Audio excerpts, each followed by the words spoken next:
Ichika woke up in a place high above the sky and remembered the last battle he had fought alongside the others. He had kept striking at his enemy, but then he was hit by the enemy's sword. When he looked around, he saw Chifuyu standing in front of him. Ichika tried to greet her, but something strange happened.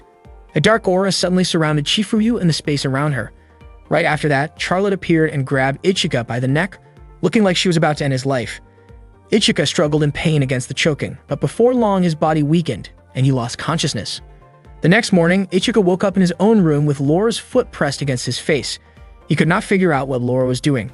Laura smiled while spreading a blanket in front of him and explained that she was not undressed. Ichika was confused about why Laura was wearing a swimsuit instead. Laura said that it was advice from her aide. She even showed him a flyer, inviting him to go with her to a date and the late summer festival. Coincidentally, the festival was a place Ichika had wanted to visit. At the festival, people could even rent yukata, and Laura was excited about the idea of wearing yukata together with him. Ichika said that he wanted to invite Laura along with the others, but Laura became upset and quickly left. Ichika could not understand why Laura was so angry. Meanwhile, Cecilia had returned and felt happy to finally be under the same sky as the person she liked. Soon after, Ichika arrived and greeted her. Cecilia felt nervous and smiled brightly. Since it had been a week since they last saw each other, Cecilia assumed Ichika had come all the way just to pick her up. She imagined him holding flowers and leaning closer to kiss her. Her thoughts left her blushing and lost in daydreams. Ichika then handed her a flyer and asked if she would like to go with him tomorrow. Cecilia's face lit up with joy as she believed he was inviting her on a date. She happily accepted his invitation. Laura was later seen eating with Charlotte at a cafe. She was still upset about Ichika's reaction earlier that morning, which she felt showed that he did not understand her feelings. Charlotte asked if Laura had any free time because she wanted to invite her to go shopping for clothes together. Laura was surprised by the offer, saying that she already had plenty of military uniforms. Charlotte explained that what she wore were military outfits, and if she kept wearing them in public, her superior officers might scold her. Since the summer vacation was about to end, Charlotte wanted to spend time with her before it was over. Laura eventually agreed to join her for shopping. They set a time for 10 o'clock, and Laura quickly changed into what she considered casual clothes, although it still looked like a uniform. While waiting for the train, they overheard 3 girls talking about crepes. The girls mentioned a rumor that if someone ate a mixed berry crepe with the person they liked, that person would fall in love with them. Charlotte was surprised to hear that something as simple as a mixed berry flavor could supposedly make people fall in love. Later that day, Lingyan was lying on her bed enjoying some ice cream. She thought about how much she wanted to spend her summer vacation with Ichika, especially since the next day was the last day of the break. She wondered why Ichika had not invited her anywhere even though she had purposely stayed at school during summer instead of going home. Suddenly, Ichika knocked on her door. Lingyan quickly jumped off her bed to block him from entering, but Ichika had already opened the door.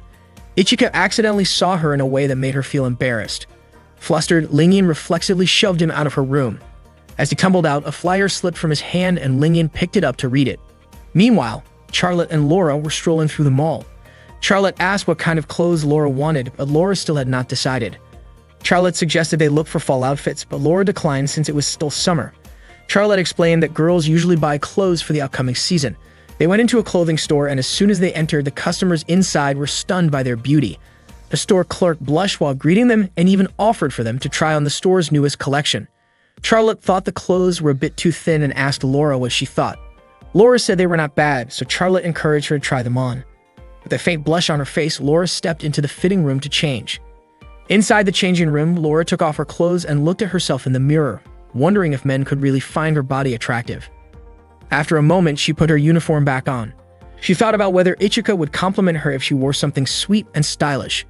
Charlotte walked up to her and pulled open the curtain, only to find that Laura was still wearing her uniform. Charlotte guessed that Laura might not like the outfit, but Laura explained that she wanted something cuter and a bit more open. Charlotte quickly picked out an outfit for her. When Laura tried it on, the customers in the store immediately complimented her. Charlotte asked Laura to put on a pair of shoes, but as soon as Laura stepped into them, her legs started to shake and she stumbled. Charlotte rushed to help her and a small crowd gathered around, some of them snapping pictures. Charlotte smiled confidently at them, while Laura looked embarrassed. Meanwhile, Hoki was practicing her sword techniques with determination, vowing to protect the people she cared about. After training, she headed for a warm shower. While drying off, she noticed how her body had been changing as she continued her training. Not long after, Ichika called out to her, saying he wanted to talk. Hoki quickly got dressed and opened the door. Ichika apologized when he realized she had just finished showering and handed her a flyer for an upcoming event, inviting her to go with him. Slightly surprised, Hoki accepted the invitation. Later that afternoon, Laura and Charlotte stopped by a cafe. The cafe manager kept glancing at them with interest. Charlotte teased Laura, saying she should have just worn her new outfit right away and guessed that Laura might be saving it to show Ichika. Laura immediately denied it. Suddenly, the cafe manager approached and offered them part-time jobs. Charlotte was surprised when the manager suggested she wear a butler outfit, but the manager explained that Charlotte suited the look perfectly, while Laura would wear a maid uniform. Not long after, a group of armed robbers burst into the cafe, sending customers into a panic. Police arrived outside, but the robbers tried to threaten them by firing warning shots. One of the robbers demanded a drink from Laura, but instead of panicking, she brought out a bucket of ice and used it to distract them before quickly disarming several of them with swift movements. Another robber fired a shot at her, but Laura dodged easily. Charlotte joined in and kicked one of the armed men, while Laura handled the rest with impressive skill. Just when it seemed to be over, one of the robbers grabbed a dropped gun and aimed it at them. Laura reacted immediately, kicking the weapon out of his hand and securing it. The cafe guests thanked them repeatedly, but Laura and Charlotte knew they had to leave quickly to avoid revealing their identities as international representatives. Before they could leave, one of the robbers stood up again, revealing a bomb strapped to his body. Acting fast, Laura and Charlotte aimed at the device's trigger mechanism, successfully disabling it and forcing the robber to surrender without harming anyone. Afterward, the two went to buy mixed berry crepes, but unfortunately that flavor was sold out. Instead, they ordered strawberry and blueberry crepes and enjoyed them by the lake. Charlotte mentioned that someday she hoped to share a mixed berry crepe with Ichika. Suddenly, Laura leaned closer to Charlotte's face, making Charlotte's heart race. Laura simply pointed out a bit of cream on Charlotte's cheek and licked it off before Charlotte could react. Charlotte blushed and gently scolded Laura, saying she could have just mentioned it. Laura smiled, asking Charlotte not to be upset, and even offered her a bite of her own crepe. Laura explained that the shop didn't actually make a special mixed berry flavor. It was simply a mix of strawberry and blueberry. She added that Charlotte had basically just tasted mixed berry anyway. Charlotte laughed, realizing that was probably why the special flavor always sold out, since couples believed sharing it would bring happiness. That evening in the dorms, Charlotte and Laura put on matching cat pajamas. Charlotte hugged Laura, saying she looked absolutely adorable, and asked her to try making a cat sound. Laura blushed and asked why she had to do something like that. Charlotte demonstrated with a playful meow, and Laura eventually followed along, her face still red. A moment later, Ichika arrived and complimented their unique pajamas, calling them both really cute. Hearing that made both Charlotte and Laura smile with happiness. Ichika then showed Charlotte a flyer for the upcoming festival. That night, an intruder was detected in Area 60. The intruder turned out to be a girl whose body had been enhanced with nanomachines. She swiftly overpowered the security forces who tried to stop her. Soon after, the Infinite Stratos unit confronted her. The girl activated her own Infinite Stratos system and launched an attack on the defense team in front of her. The next day, Hoki walked alone to meet Ichika, still surprised that he had invited her on what she thought would be a date. However, when she arrived at the meeting spot, she found Laura, Cecilia, Lingyan, and Charlotte already there. Ichika quickly ran over to greet all of them. The girls looked annoyed, believing Ichika had asked each of them out individually for a private date. They accused him of toying with their feelings, while Ichika was completely confused about why everyone was angry with him. When they reached the swimming pool, Ichika waited while the girls changed into their swimsuits. Before long, Cecilia rushed over and invited him to swim with her. Ichika asked about the others, but Cecilia lied, claiming that everyone else had already gone ahead to the pool. At that time, Hoki and the others were still inflating the pool floats. Cecilia had actually bought the floats on purpose to delay them, giving herself time alone with Ichika. Once they realized her plan, Lingyan and the others were frustrated that Cecilia had tricked them. Ichika and Cecilia played in the water together while Ichika kept wondering why he couldn't see the others. At one point, Cecilia pretended to slip and pulled Ichika down with her so that Laura and Lingyan wouldn't spot them. Ichika was baffled by her actions. Charlotte felt relieved that she hadn't been caught earlier, but before long, Hani and the rest arrived and greeted Ichika. Hani commented on Cecilia's daring swimsuit, surprising the others with how bold Cecilia had been. Cecilia tried to deny it, but before the conversation could continue, a big wave swept over them. Ichika ended up at the edge of the pool, where Haoki and Charlotte found him and invited him to join them on the tandem water slide. Both Haoki and Charlotte wanted to ride with him, so they decided with a quick game of rock, paper, scissors. Charlotte won and got to ride with Ichika. A pool employee gave instructions, asking Charlotte to sit on Ichika's lap and telling Ichika to hold her tightly for safety. Both of them blushed in embarrassment. Ichika gently wrapped his arms around Charlotte's waist and apologized if it made her uncomfortable. Haoki watched with clear irritation. The staff member adjusted Ichika's hold on Charlotte before sending them down the slide. During the ride, Ichika instinctively held Charlotte tighter, accidentally brushing against her chest. After landing, Ichika immediately apologized, insisting it was an accident. Charlotte, though flustered, called him clumsy, her face bright red with embarrassment. Next, it was Haoki's turn to ride with Ichika. This time, Ichika suggested Haoki sit behind him because the water pressure was strong and it would be safer. Haoki quickly wrapped her arms around him from behind, but Ichika grew nervous when he felt her chest pressing lightly against his back. Haoki's face turned bright red and she instinctively tightened her hold. After they reached the bottom, Haoki stayed quiet until Ichika asked if something was wrong. She finally commented that she hadn't expected his back to feel so broad. Meanwhile, Maya and Shifuyu were also at the pool. Maya asked why Shifuyu wasn't spending time with Ichika. Shifuyu calmly explained that joining him would ruin her precious vacation. Shortly after, Shifuyu received an urgent phone call that seemed to require her immediate attention. Later that evening at the summer festival plaza, Ichika was captivated by the sight of the girls wearing colorful yukata. Together, they tried the traditional goldfish scooping game. Ichika attempted to catch one, but his paper scoop tore, letting the fish slip back into the water. Afterward, they strolled through the festival, buying snacks like takoyaki, cotton candy, and shaved ice. They also played a shooting game where the girls successfully won small stuffed animals. Haoki and Ichika decided not to try since neither of them was good at shooting. Laura severed sights on a giant plush toy but failed to win it. Determined to help the others line up to assist her, even Haoki joined in. They fired together in unison, and finally a huge prize was won. That night, while Maya and Shifuyu quietly gathered information about Infinite Stratos, Silent Zephyrus, Ichika and his friends enjoyed their last evening of summer by lighting sparklers and watching the fireworks together. That day, Ichika was having a sparring match with Lingyan. No matter how many times Lingyan tried to keep her distance, Ichika kept closing in to attack. He kept firing at her, easily predicting every move she was about to make. Lingyan refused to give up and swung her weapon to strike back, but Ichika blocked it effortlessly and sent her off balance. Without giving her a break, he continued to shoot. At the same time, Maya and Shifuyu were watching their match on a monitor. Maya commented on how fired up they both were for the first sparring session of the second semester. She thought Ichika seemed more skilled than Lingyan, but Shifuyu believed Ichika was only attacking recklessly without thinking. The battle moved into the air as Ichika and Lingyan exchanged powerful attacks. Unfortunately, Ichika's shield ran out of energy, and Lingyan seized the opportunity to strike. She threw her spear and fired at him. After the match, Ichika felt frustrated because victory had been so close. He realized he needed to work on managing his energy better. Suddenly, a girl covered his eyes from behind and playfully asked him to guess who she was. Ichika couldn't figure it out. Even after she revealed her face, he still didn't recognize her name. Before leaving, the girl reminded him to hurry to class so he wouldn't get scolded by Shifuyu. Ichika rushed to class, but still arrived late. When asked why, he explained that he had been talking to a girl he didn't know.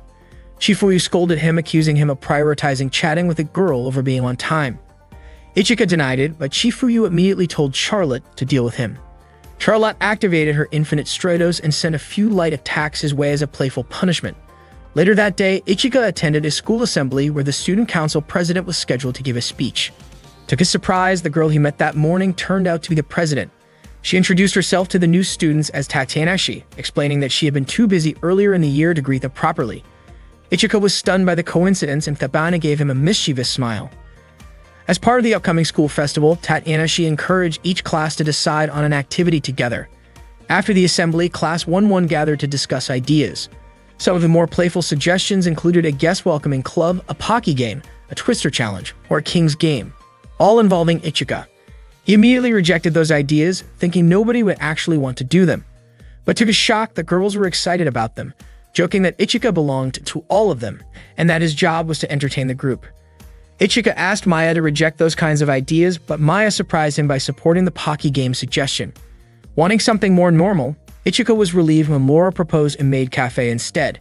She pointed out that a maid cafe could even help cover their expenses. Charlotte agreed with the idea and teased Ichika, wondering if he would be a server or the cook. The class eventually decided on the maid cafe, and everyone agreed Ichika should be one of the servers. By 4 p.m., Ichika headed off to his training session. On his way, Tatanashi called out to him. Because of an urgent situation, she had been assigned as Ichika's new Infinite Stratos trainer.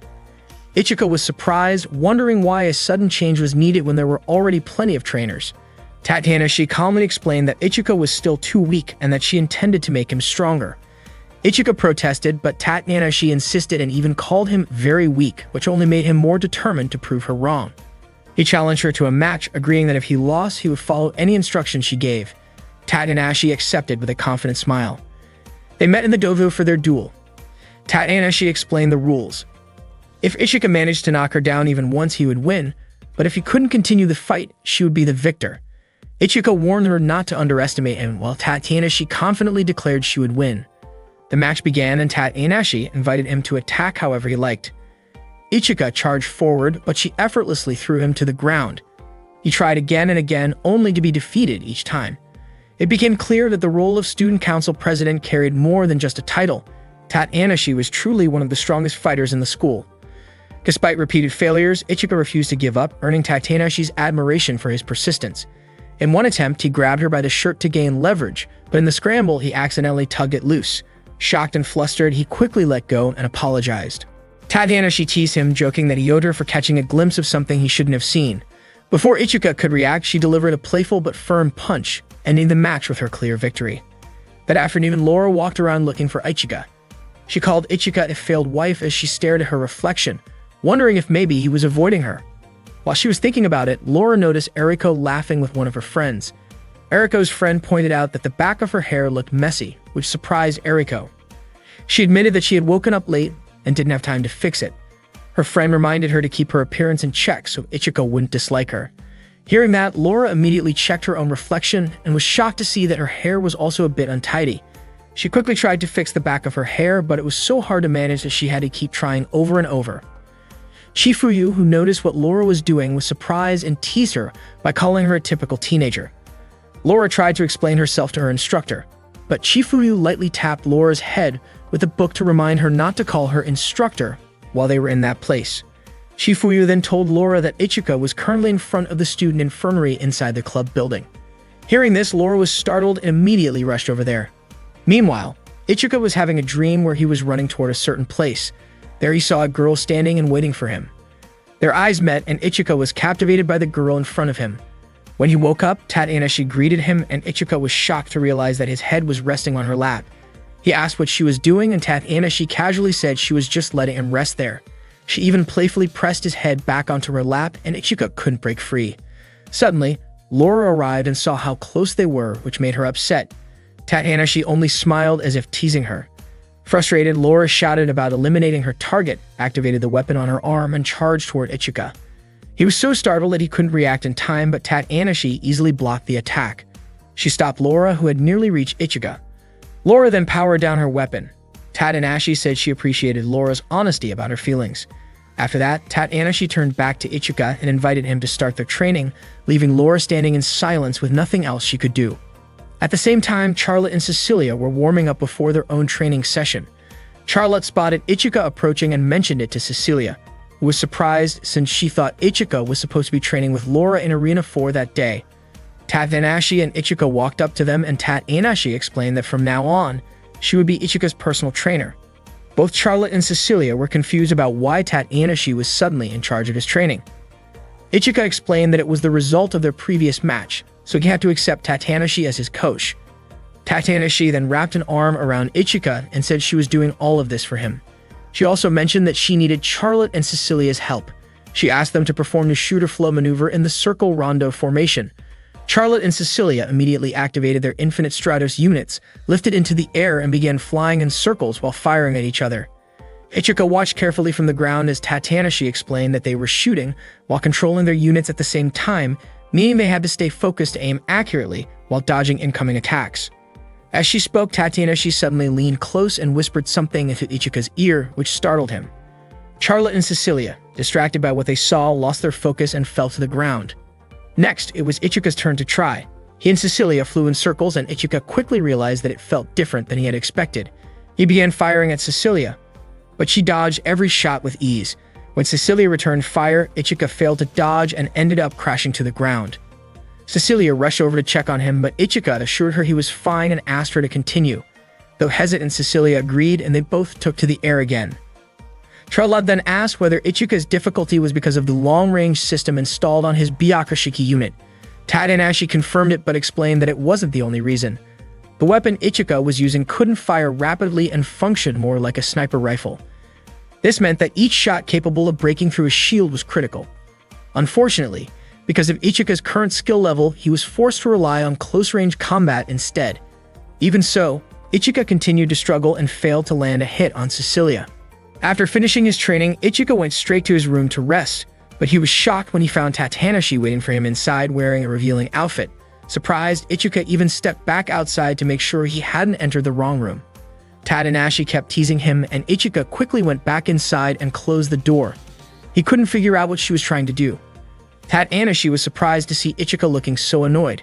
She explained that she only wanted to get closer to him because she was his personal trainer. Tatanashi then showed off the bikini she was wearing, which made Ichika instantly flustered. She found his awkward reaction amusing. Just then, Hoki arrived carrying some food for Ichika. When she knocked on the door, Ichika quickly told her not to come in. Curious about what he was doing, Hoki grew suspicious and assumed he was hiding something. Irritated, she pushed the door open and stepped inside. To her surprise, she found Ichika together with another girl. Hoki was shocked, thinking Ichika had secretly brought someone into his room and was doing something inappropriate. Upset, Hoki drew her sword toward Ichika, but he tried to explain that it was all a misunderstanding. Thankfully, Tatanashi reacted quickly, blocking Hoki's strike and even managing to disarm her. The next day, Ichika resumed training and performed a spinning move in midair. Tatanashi instructed him to adjust his center of gravity, which was still off. Her words reminded Ichika of Hoki's advice not to underestimate people who were more experienced than him. Ichika's speed started to improve, and Tatanashi told him to activate the ignition boost. She then explained that he needed to switch from the rotating shooter flow maneuver to a straight-line movement, pass through the enemy in a single motion, and then fire from outside their range.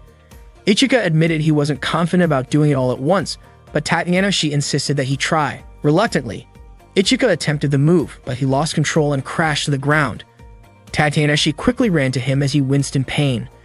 She reminded him not to hold back the shooter flow while moving, but Ichika still struggled to get it right. Tatanashi encouraged him to keep it in mind and asked him to try again. After training, Ichika joined his friends in the cafeteria. He looked completely exhausted and stayed quiet, which made everyone worry about him. Charlotte offered him a drink, but he refused. Laura asked about Tatanashi, and Ichika explained that she was busy with student council work. Lingyan pointed out that Ichika had always been drawn to challenges, but in her opinion, Tatanashi shouldn't have pushed him to the point of such extreme fatigue. Ichika admitted that he deserved the tough training because, as Tatanashi had said, he was still weak, and that was why he had to master the technique as soon as possible. Charlotte commented that a guy who works that hard is really admirable, and Hoki agreed, saying that Ichika was already doing an impressive job. Cecilia even offered Ichika a place to stay in her room if he ever felt uncomfortable in his own. Annoyed by Cecilia's suggestion, Lingyan whispered to Ichika to visit her room instead and play cards with her. Not wanting to be left out, Laura also invited him to play cards in her room.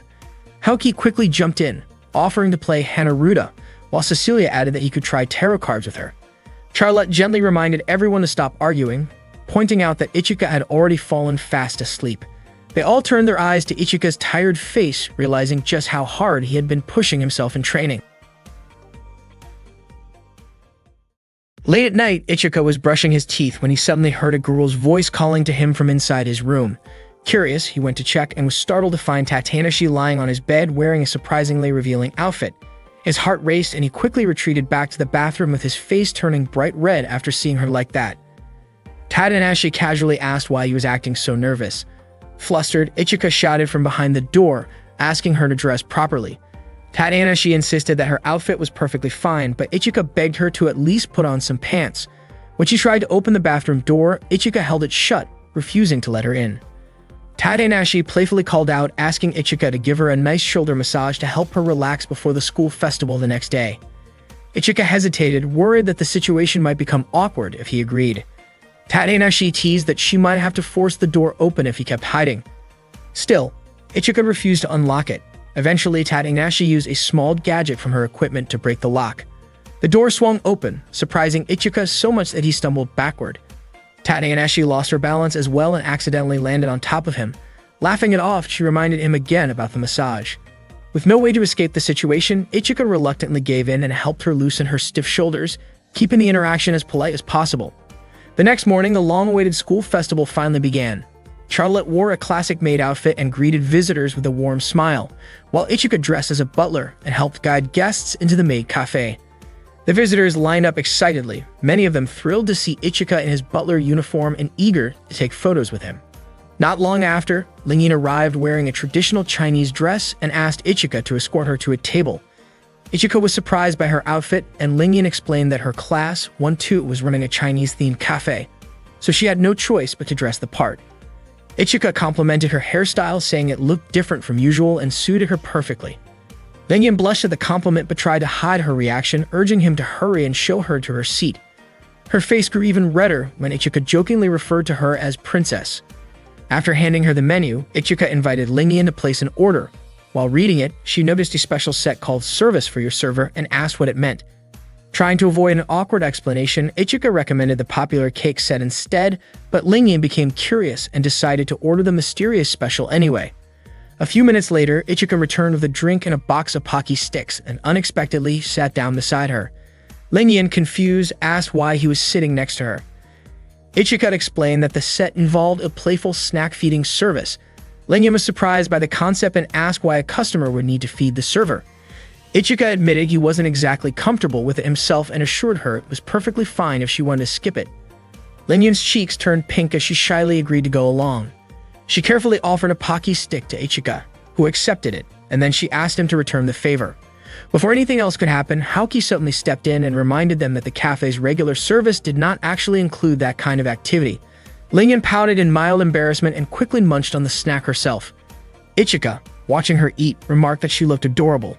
Startled by the unexpected compliment, Lingyan began coughing and quickly drank her beverage. She asked why he would suddenly say something like that, and Ichika explained that the way she nibbled the snack reminded him of a cute little squirrel. Flustered, Lingyan gave him a light smack on the head and hurried off, leaving Ichika confused about why she seemed upset. Not long after, a woman approached Ichika, asking for a moment of his time. She introduced herself as Reiko and explained that she wanted to offer new equipment upgrades for Byakashiki, Ichika's personal unit. Ichika politely said he wasn't interested for now, but Reiko enthusiastically grabbed his hand and mentioned a special deal that included an additional thruster and a bonus lead blade if he ordered on the spot. Before the situation could become uncomfortable, Shizune quickly stepped in, reminding Reiko that other customers were waiting. Reiko reluctantly backed off, and Ichika thanked Shizune for helping him out. He mentioned that many people had been approaching him lately with similar equipment offers. Shizune agreed it must be exhausting and suggested that Ichika take a break to enjoy the festival. She gave him an hour and a half of free time. As soon as they heard this, Cecilia excitedly wrapped her arm around Ichika and declared that she would accompany him. Almost immediately, Charlotte, Haoki, and Laura also expressed their desire to join. To prevent everyone from leaving their posts, Shizumi suggested settling it with a quick game of rock, paper, scissors. Cecilia managed to win the drawing, which meant she was the one who got to accompany Ichika on a walk around the school festival.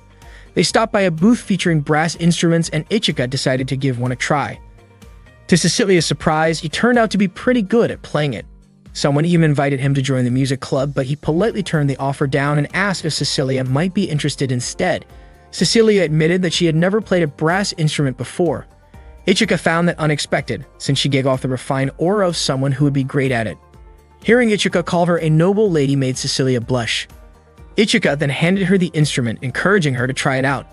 Cecilia's face turned bright red because sharing the mouthpiece felt a bit too personal, almost like an indirect kiss from Ichika. Just as she was about to give it a try, the staff suddenly came over and explained that the mouthpiece had to be swapped out for a clean one. Cecilia felt a pang of disappointment, realizing she had lost that tiny, silly chance for a special moment with him. When they returned to the maid cafe, Ichika was surprised to see Tatanashi wearing a maid uniform. Tatanashi quickly asked for his help with an entertainment segment, a live interactive action drama. Without giving him much time to think, she pulled him into the dressing room and handed him a costume along with a crown, telling him to get ready to go on stage.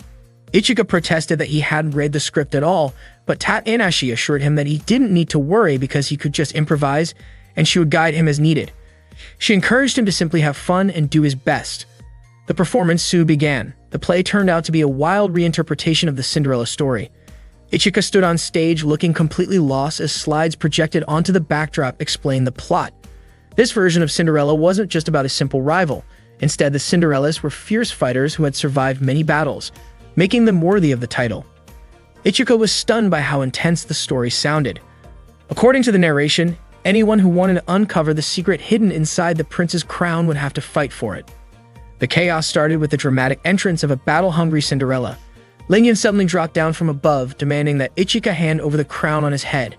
She threw prop knives in his direction, startling him because they looked dangerous, though Tanahashi quickly announced that everything on stage was safe.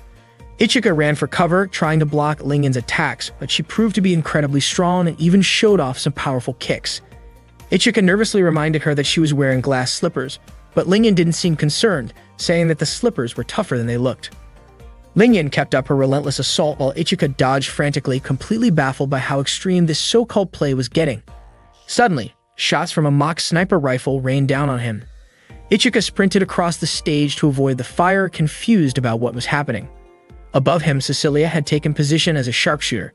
Tanahashi, acting as the narrator, revealed to all the girls that whoever managed to claim the crown from Ichika would earn the special reward of sharing a room with him. Charlotte hesitated, questioning whether something like that was even allowed, but Tanahashi used her authority as student council president to declare it an official rule of the game. Cecilia grew confident that she could win, taking careful aim at Ichika with her rifle. Luckily, her shot missed. A moment later, Charlotte waved at Ichika and rushed to his aid. Using her bow and arrows, she fired at Cecilia to create an opening. Ichika was surprised by Charlotte's support. She urged him to keep running because the other girls were closing in. Before Ichika left, Charlotte asked him to hand over the crown for safekeeping. Ichika agreed, but just as he reached up to remove it, Tanahashi dramatically announced that for a prince, the crown represented the kingdom itself. If the prince dared to give up the crown, which contained important data, he would face a penalty. Right on cue, Ichika was jolted by a harmless electric shock. Tanahashi then questioned how much loyalty the prince truly had to his kingdom. Ichika finally understood the twist of the performance and apologized to Charlotte for not being able to give her the crown. Soon after, Cecilia and Lingen caught up with him and launched a combined attack using their stage weapons. Ichika raised a glass-like shield to protect himself while holding Charlotte close. Cecilia and Lingen were clearly unhappy with their closeness and continued their playful assault until the shield finally shattered, causing Charlotte to fall. When Charlotte regained consciousness, Ichika was nowhere to be seen. At that time, Ichika woke up in a dark and cramped place, completely unsure of where he was. As he tried to reach out for something to steady himself, his hand accidentally rested on something soft. To his surprise, he realized he was underneath Charlotte. Startled by the unexpected touch, Charlotte quickly woke up as well. She never imagined Ichika would end up beneath her skirt like that. Not long after, bullets were suddenly fired in Ichika's direction. Realizing the danger, he immediately ran off, leaving Charlotte behind. He climbed a tall staircase, and when he finally reached the top, he found Laura waiting for him, ready to take the crown he was wearing. Laura attacked Ichika with her twin knives, and he admitted that the situation was incredibly dangerous for him. Laura demanded that he hand over the crown if he truly considered himself her husband. At that moment, Tanahashi started to feel bored with the whole scene and launched an aerial strike toward Ichika. Without hesitation, he leaped forward to shield Laura, carrying her away from the tower as they escaped by swinging on a rope. Laura was deeply moved by Ichika's willingness to risk himself for her. After making sure she was safe, Ichika quickly left the area. He hid behind a wall, but before long, Haoki called out to him and urged him to climb up another tower, where she said it would be safer. As they made their way up the stairs, Haoki warned him not to look up. A sudden strong gust of wind blew, causing her dress to flutter open. Ichika accidentally glanced upward, and Haoki, flustered and annoyed, gave him a sharp kick. When they finally reached the top, Haoki asked Ichika to hand over the crown. He was shocked to realize that Haoki too was after it, just like the others. Tanahashi was not about to let them go so easily and sent a massive boulder rolling in their direction. Ichika and Haoki grabbed each other's hands and ran for their lives, dodging the dangerous obstacle. Relieved to have escaped, Ichika barely had a moment to breathe when Haoki demanded he remove his hand from her chest, which he hadn't even realized was there in the panic. Confused, Ichika wondered why everyone was so determined to claim the crown. Haoki began to explain, but before she could finish, Laura suddenly appeared and attacked. Haoki quickly blocked Laura's knives with her sword. Ichika tried to stop them, but the two refused to back down, each determined to defeat the other. Their intense clash caused their dresses to tear slightly, which left Ichika startled and both girls embarrassed. Haoki, feeling flustered, turned her frustration toward Ichika and raised her sword, but Laura deflected it, unwilling to let him be harmed.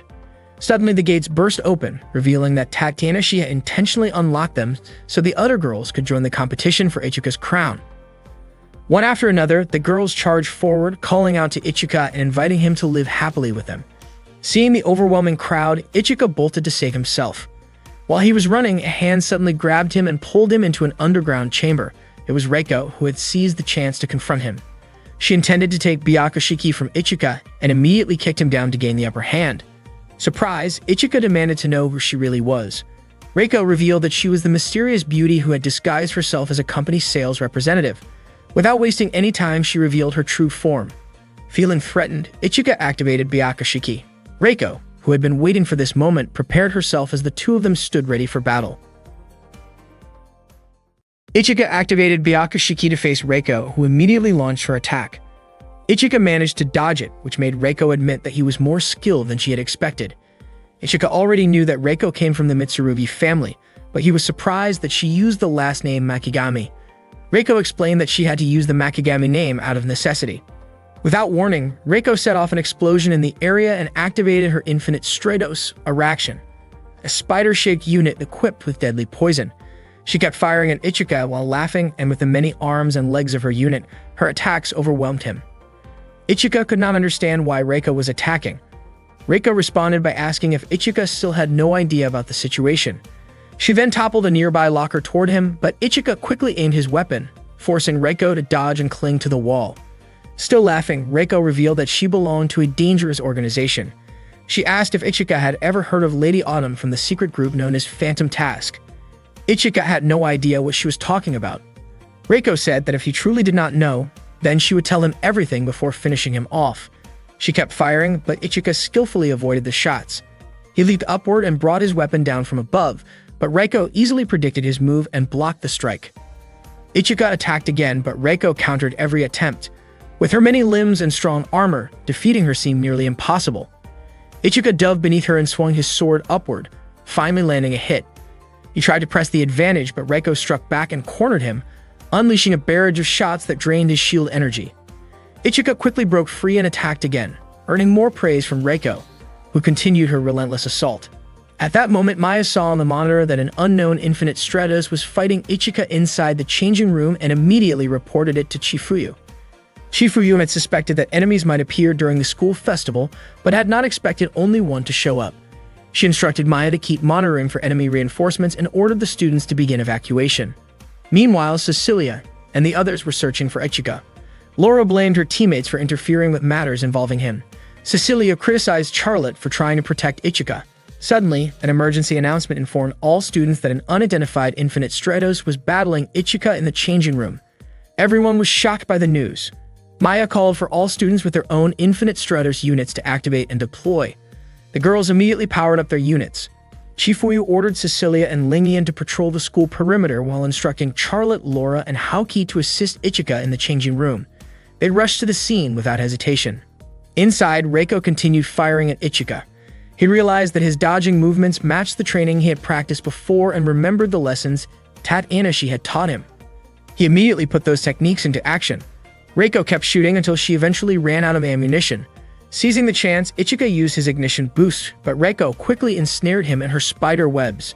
Bound tightly, Ichika struggled as Reiko toyed with him like it was a game. Reiko attached a device to Ichika, intending to take control of Byakushiki.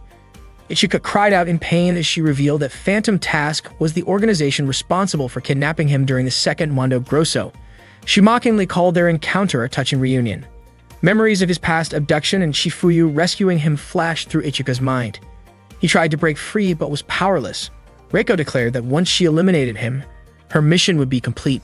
Suddenly, Takanashi appeared and warned that if Reiko harmed Ichika, it would become her problem because Ichika was someone she deeply cared about.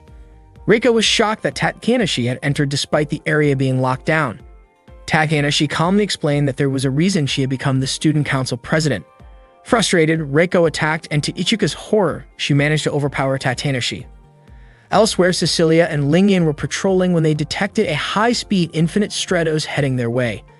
Chifuyu instructed them to stay alert and not let it escape their watch. Moments later, the fast-moving unit approached. Cecilia was stunned to see that it was Blue Tear's Q known as Silent Zephyrus. Lingyan immediately opened fire and called for Charlotte to join in. After a moment of hesitation, Charlotte began shooting as well, but Silent Zephyrus easily deflected their attacks. Lingyan was surprised at how effortlessly Silent Zephyrus blocked their strikes. Cecilia fired 2 powerful cannon blasts, but Silent Zephyrus destroyed them with its flexible Blue Tear's weaponry. Cecilia was shocked, knowing that she was supposed to have the highest compatibility with the Blue Tear's system. Silent Zephyrus then unleashed a rain of attacks before flying straight toward the Infinite Stratos Academy. Meanwhile, the wounded Tatsunashi showed no reaction at all, and to everyone's surprise, she suddenly turned into water. Reiko did not expect that to happen. The real Tatsunashi appeared and revealed that the one earlier was only a decoy. Tatsunashi immediately launched an attack on Reiko and managed to land a hit. Tatsunashi realized she might have underestimated Reiko because Reiko's infinite Stratos was faster than she thought. Reiko refused to accept the strike and glared at her opponent. Tatsunashi calmly introduced herself and explained that her infinite Stratos was called Mysterious Lady. Reiko grew even more irritated and fired a powerful shot intending to defeat her. However, Tatsunashi easily blocked the attack with her shield made of water. Reiko, frustrated that her long-range attacks were useless, rushed in to fight at close range. Tatsunashi warned her that such attacks would never break through her water defenses. Reiko suspected that the water Tatsunashi controlled was not ordinary, and Tatsunashi admitted Reiko's observation was correct.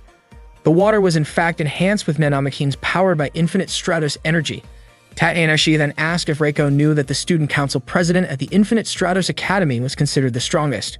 Reiko did not care and immediately went on the offensive again, managing to corner Tatsunashi. Reiko laughed at her and unleashed a relentless series of strikes while Ichika watched with deep concern for Tatsunashi's safety. Emerging from the smoke of an explosion, Tatsunashi told Ichika to lead the fight to her. Annoyed, Reiko demanded that Tatsunashi stop acting so confident. Reiko quickly grabbed Tatsunashi, threw her aside, and trapped her with her spiderweb threads, preparing a finishing attack. Tatsunashi only smiled and asked if Reiko could feel how warm the room had become. Reiko was confused by the question. Tatsunashi clarified that she was not talking about temperature alone, but about the stifling humidity. Mist could slip inside armor and affect the pilot. Realizing too late what had happened, Reiko began to panic. Tatsunashi enjoyed the look on Reiko's face when she finally understood that her plan had failed. With a simple snap of her fingers, Tatsunashi defeated Reiko. Tatsunashi explained that Mysterious Lady, also known as the Lady of Mist, could control water through nanomachines that radiated energy. Reiko's strength faded, yet she still refused to accept defeat. Tatsunashi declared the battle over and gave Ichika the signal to unleash his full-power Yukira Nagata attack. Ichika swung his sword toward Reiko and pushed her back. Reiko quickly retreated, but Tatsunashi urged Ichika to chase her. Outside, Ichika tried to strike again, but suddenly Silent Zephyrus, another Infinite Stratos unit, intercepted him. Shocked to see a new opponent, Ichika immediately pursued for a fight. Tatsunashi shouted for him to stop, but Ichika confronted the mysterious pilot and demanded to know their identity. Silent Zephyrus unleashed a rapid barrage of attacks that sent Ichika crashing down. Meanwhile, Maya and Shifuyu monitored the battle from their control room. Shifuyu was surprised that the enemy possessed such an advanced Infinite Stratos. As Reiko attempted to escape, Charlotte, Laura, and Haoki blocked her path to prevent her from fleeing. Ichika continued to hold his ground against Silent Zephyrus, but was stunned by the sheer power of the machine. His shield energy dropped dangerously low until it was nearly depleted, causing him to crash into a tower. Silent Zephyrus then launched a shot to stop Laura's attack on Reiko, frustrating Laura, who shouted in anger. Silent Zephyrus mocked the weakness of Germany's cutting-edge technology, surprising Laura with their knowledge. Shortly after, Squall contacted Silent Zephyrus, ordering a retreat. Silent Zephyrus called Reiko back, pointing out that they were outnumbered. Before leaving, Silent Zephyrus pulled Reiko out of her Infinite Stratos and planted an explosive inside the Irachian unit. The Irachian began moving toward Laura and the others. Ichika warned everyone to get back, but there was no time to escape before the explosion went off. When Ichika regained consciousness, he found himself and the others floating inside a protective sphere of water controlled by Tatsunashi. Ichika asked where their enemies had gone. Tatsunashi explained that they had escaped, leaving behind only destroyed armor and weapons. Ichika then awkwardly asked Tatsunashi to release him because her body was leaning against his in the water, making it hard for him to move. Tatsunashi teased him, calling him clumsy for getting stuck like that. Ichika quickly explained that it was an accident, which only made Tatsunashi laugh more. With a playful smile, she remarked that he always had excuses. Feeling embarrassed, Ichika admitted that being pressed against her armor felt surprisingly soft. Tatsunashi simply grinned and teased him again, enjoying his flustered reaction.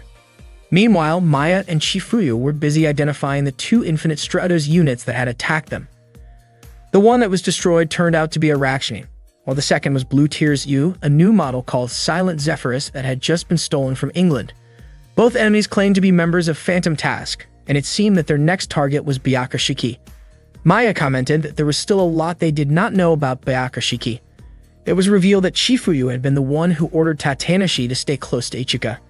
Maya suspected that Chifuyu was deeply worried about Ichika and believed Chifuyu should have been the one to protect him directly, but Chifuyu denied it and said that it was Tatanashi's responsibility.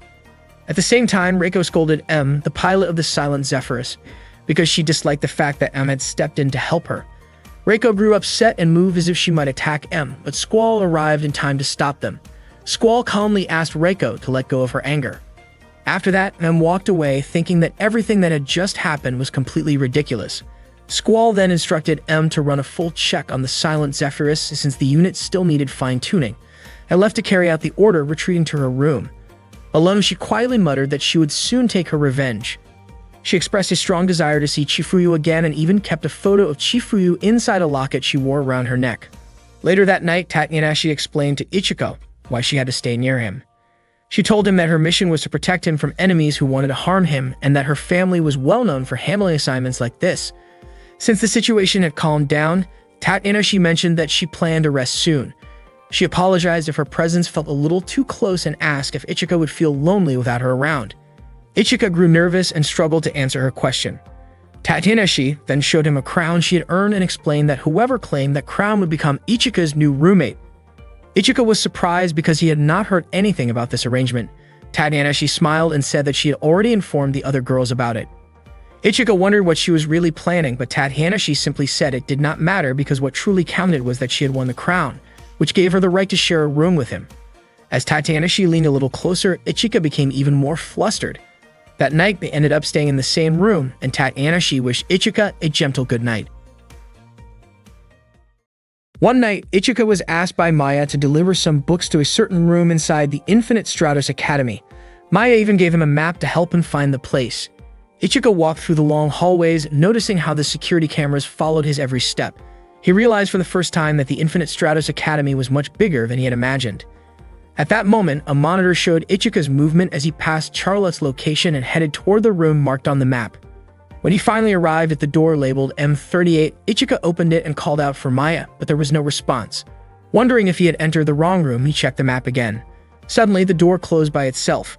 Without warning, someone grabbed him from behind. Startled, Ichika instinctively tried to throw the person off, but more people quickly joined in. They restrained him and covered his head before he could fight back. Ichika woke up tied to a chair, confused and unable to understand what was happening. A voice greeted him, and he asked who was there. When the lights turned on, he found himself facing a small stage decorated as if for an event. A sign on the stage read, "Let's cheer up, Ichika." Maya, dressed in a playful cow-themed costume, stepped forward as the host. She announced that the only rule of the event was simple. Whoever could entertain Ichika the most would be the winner. Maya then opened the event with a cheerful smile, while Ichika struggled against the ropes and asked what was going on. With a slightly embarrassed expression, Maya explained that this was a secret surprise activity. The first contestant to be introduced was Haoki. The stage lights changed to reveal a peaceful countryside background with a traditional Japanese house. Soon, Haoki appeared wearing a beautiful kimono with fox ears and a fluffy tail, giving her a charming and slightly playful look. Ichika couldn't help but admire her appearance. Haoki's face turned red when Ichika called her name. She asked him not to stare too much and invited him to come up on stage so she could serve him tea as part of her performance. Ichika sat across from Haoki, carefully observing the details of her fox-themed outfit. Curious, he asked about her costume, and Haoki explained that it was meant to represent a fox warrior. As Haoki playfully moved the fox ears on her head, Ichika admitted that they looked soft and interesting. Haoki shyly asked him not to look at her so intensely. While pouring tea for Ichika, their hands accidentally touched, causing Haoki to spill a little tea on his pants. Embarrassed, she quickly apologized and offered tissues to help clean the spot. Ichika assured her that it was fine and not too hot. Haoki admitted that she felt nervous because it was her first time wearing such an outfit and performing like this. Their eyes accidentally met at a very close distance, making both of them freeze for a brief, awkward moment. Just then, Maya struck a gong to signal that Haoki's time was up. Haoki looked surprised that the time had passed so quickly. Maya reminded everyone that the other contestants were waiting for their turn. Haoki apologized again for the spill, while Ichika reassured her with a kind smile and said the tea was delicious. Before stepping off the stage, Haoki allowed Ichika to lightly touch the soft fox ears, which made her blush but also smile. The room went dark again and Ichika could hear some movement and excited whispers. When the lights came back on, Cecilia appeared, this time wearing a stylish bunny-themed outfit with a billiards table set up beside her. With a confident smile, Cecilia announced that she wanted to give Ichika a first-class performance. Ichika, still puzzled, asked what was really happening, but Cecilia simply said it was a secret. Cecilia invited Ichika to play billiards with her. When Ichika admitted he had never played before, she kindly offered to teach him.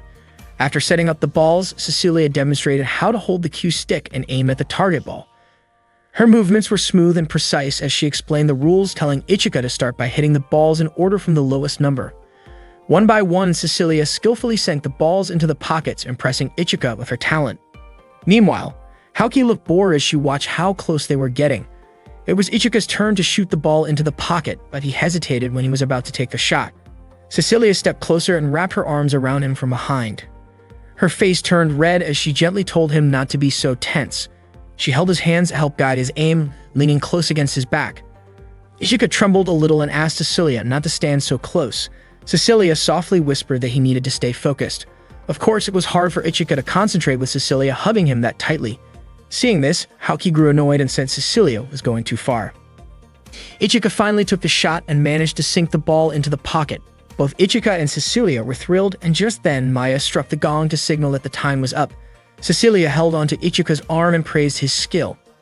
Ichika replied that it was all thanks to Cecilia for teaching him, and even said they should play billiards again sometime.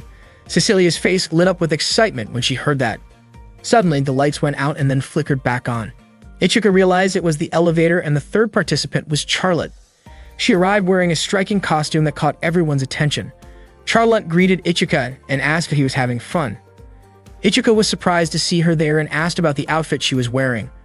Charlotte explained that it was a French poodle costume. She playfully moved the poodle ears and even showed off the fluffy tail. Ichika was taken aback by the sight. Meanwhile, Cecilia brought a heart-shaped cake for Ichika, and both Haoki and Cecilia watched silently from the side. The cake looked delicious and made Ichika feel hungry. Charlotte offered to feed Ichika a piece of cake and asked him to close his eyes and open his mouth. When Ichika did as she said, Charlotte took a small bite first and then held the cake out for him. Her blushing face slowly moved closer to his. Haoki and Cecilia let out startled cries, which made Ichika open his eyes in shock. He found Charlotte's face right in front of his. Startled, the cake slipped and accidentally landed on Charlotte's chest. Both of them froze, embarrassed by the awkward situation, while Haoki and Cecilia were equally surprised. Charlotte, flustered, shyly asked if Ichika still wanted the piece of cake. Ichika, completely caught off guard, didn't know how to respond. Just then, Maya blew her whistle and called it a violation for crossing the event's boundaries, resulting in Charlotte's disqualification. Charlotte was shocked by this sudden decision. Meanwhile, Lingyan was backstage, angrily tapping the monitor because she thought Ichika seemed too impressed by certain physical features.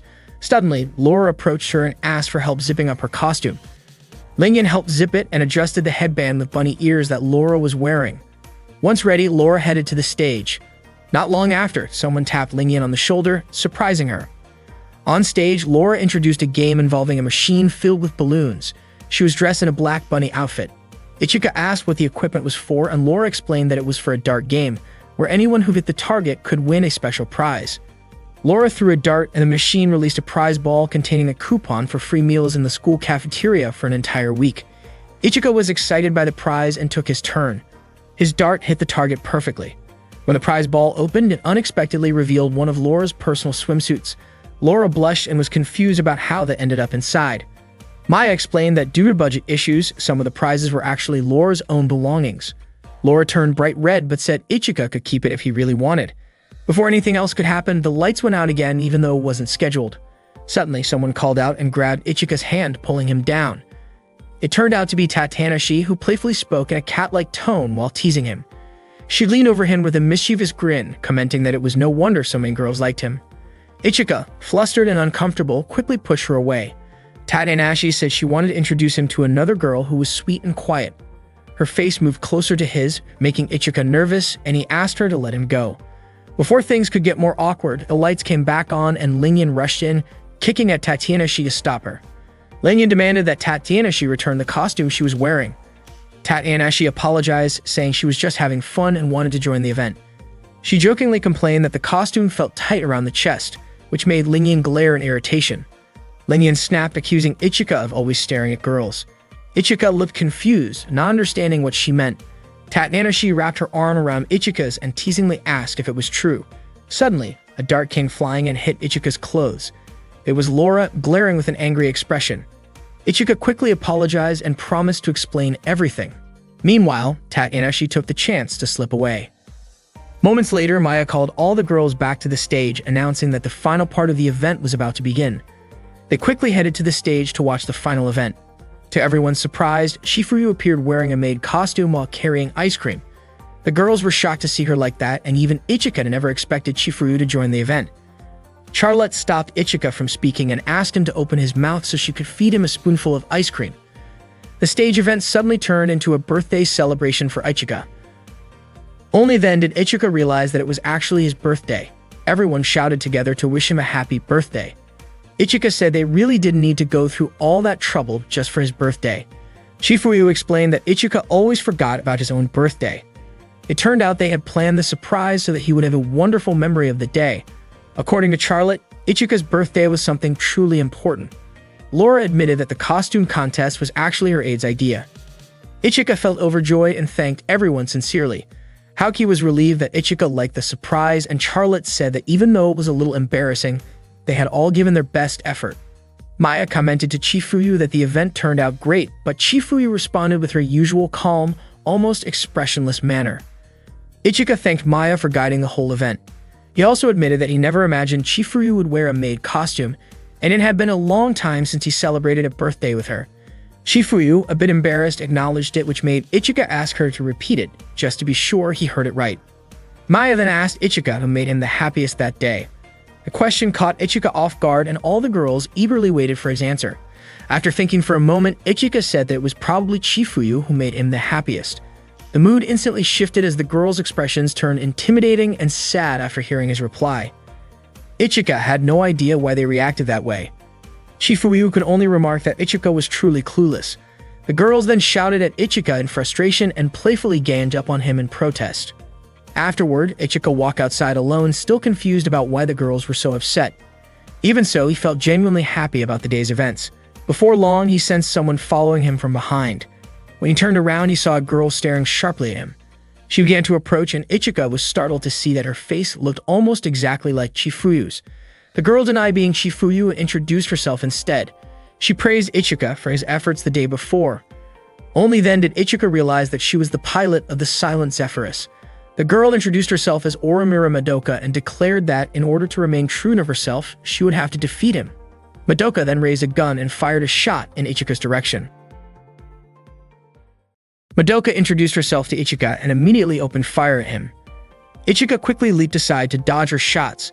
Madoka fired again, clearly wanting to see how long he could hold out against her attack. Luckily, Laura managed to shield Ichika from the incoming bullets. Laura refused to let Madoka harm him. In response, Laura threw a knife toward Madoka, but Madoka swiftly deflected it. In an instant, Madoka activated her Infinite Stratos, the Silent Zephyrus, and took off into the air, unleashing a barrage of attacks aimed at both Laura and Ichika. Laura quickly activated her shield, but before they could counter, Madoka abruptly retreated. Ichika immediately asked if Laura was okay. Laura, however, insisted that he was the one who should be asked, that since he was clearly the target of the attack. She wondered if he knew why he kept being pursued. Ichika admitted he had no idea why enemies kept coming after him. Out of nowhere, he complimented Laura's eyes, which had been hidden before, saying they looked as beautiful as gemstones. Laura blushed, surprised by his calmness after such a sudden attack. She hadn't expected him to call her eyes beautiful, and her face lit up with a mix of surprise and happiness. Ichika felt lucky that Laura had arrived just in time to help him. Without thinking, Laura quietly confessed that she always tried to steal moments to be alone with him. Realizing what she had just said, she panicked and flustered, gave him a sudden punch that sent him stumbling backward. The next day, Charlotte asked Ichika to accompany her for the delivery of new Infinite Stratos equipment. Several countries had requested testing for their designs. Charlotte originally planned to invite the others as well, but Haoki, Cecilia, Lingian, and Laura all seemed busy, so she ended up asking only Ichika. Even though Ichika technically didn't mean to go, especially after recently being attacked, he didn't want Charlotte to handle everything by herself and gladly agreed to help. During the transport, a fire suddenly broke out on the ship. Security officers immediately rushed toward the source of the flames. Ichika was about to check it out, but Charlotte stopped him. Out of nowhere, the delivery truck arrived carrying 2 Infinite Stratos units. Ichika quickly noticed that neither of these suits carried any identification codes or country markings. Realizing the threat, he urged Charlotte to team up with him to confront the unknown pilots. As soon as Ichika and Charlotte took to the air, the 2 unmarked Infinite Stratos units opened fire on them. Charlotte tried to persuade them to surrender, but they refused and kept attacking. Ichika soon joined the fight, swinging his sword at their enemies. The enemy fire was relentless and fast, forcing Charlotte to push herself to dodge the constant barrage. She admitted that their opponents were stronger than expected. Meanwhile, Ichika worked to evade close-range attacks as one of the enemy units pulled back and launched a long-range strike at him. Before long, Charlotte successfully knocked one opponent back, sending it crashing down. She then turned to see Ichika still locked in combat with the other enemy. Ichika managed to bring the opponent down and capture it, urging the pilot to surrender. However, the second enemy fired at a nearby container, triggering a massive explosion. Acting quickly, Ichika leaped forward to shield Charlotte from the fiery blast, catching her in his arms as debris scattered around them. The next day at school, Ichika went about his routine as usual. Cecilia asked if he was okay. Lingyan scolded him for being careless, and Haoki warned him not to let his guard down. Ichika apologized for worrying everyone. Throughout the conversation, Charlotte quietly kept her eyes on him. Not long after the battle with the unidentified Infinite Stratos units, Ichika underwent a body scan conducted by Maya. She reported that his body was fine, but there was a quantum shift detected in Byakushiki, his personal unit. Maya then asked him to test it by summoning Yukihira, but to everyone's surprise, nothing happened when he tried. Shifuyu questioned Maya about the cause, but Maya admitted that they wouldn't know without further research.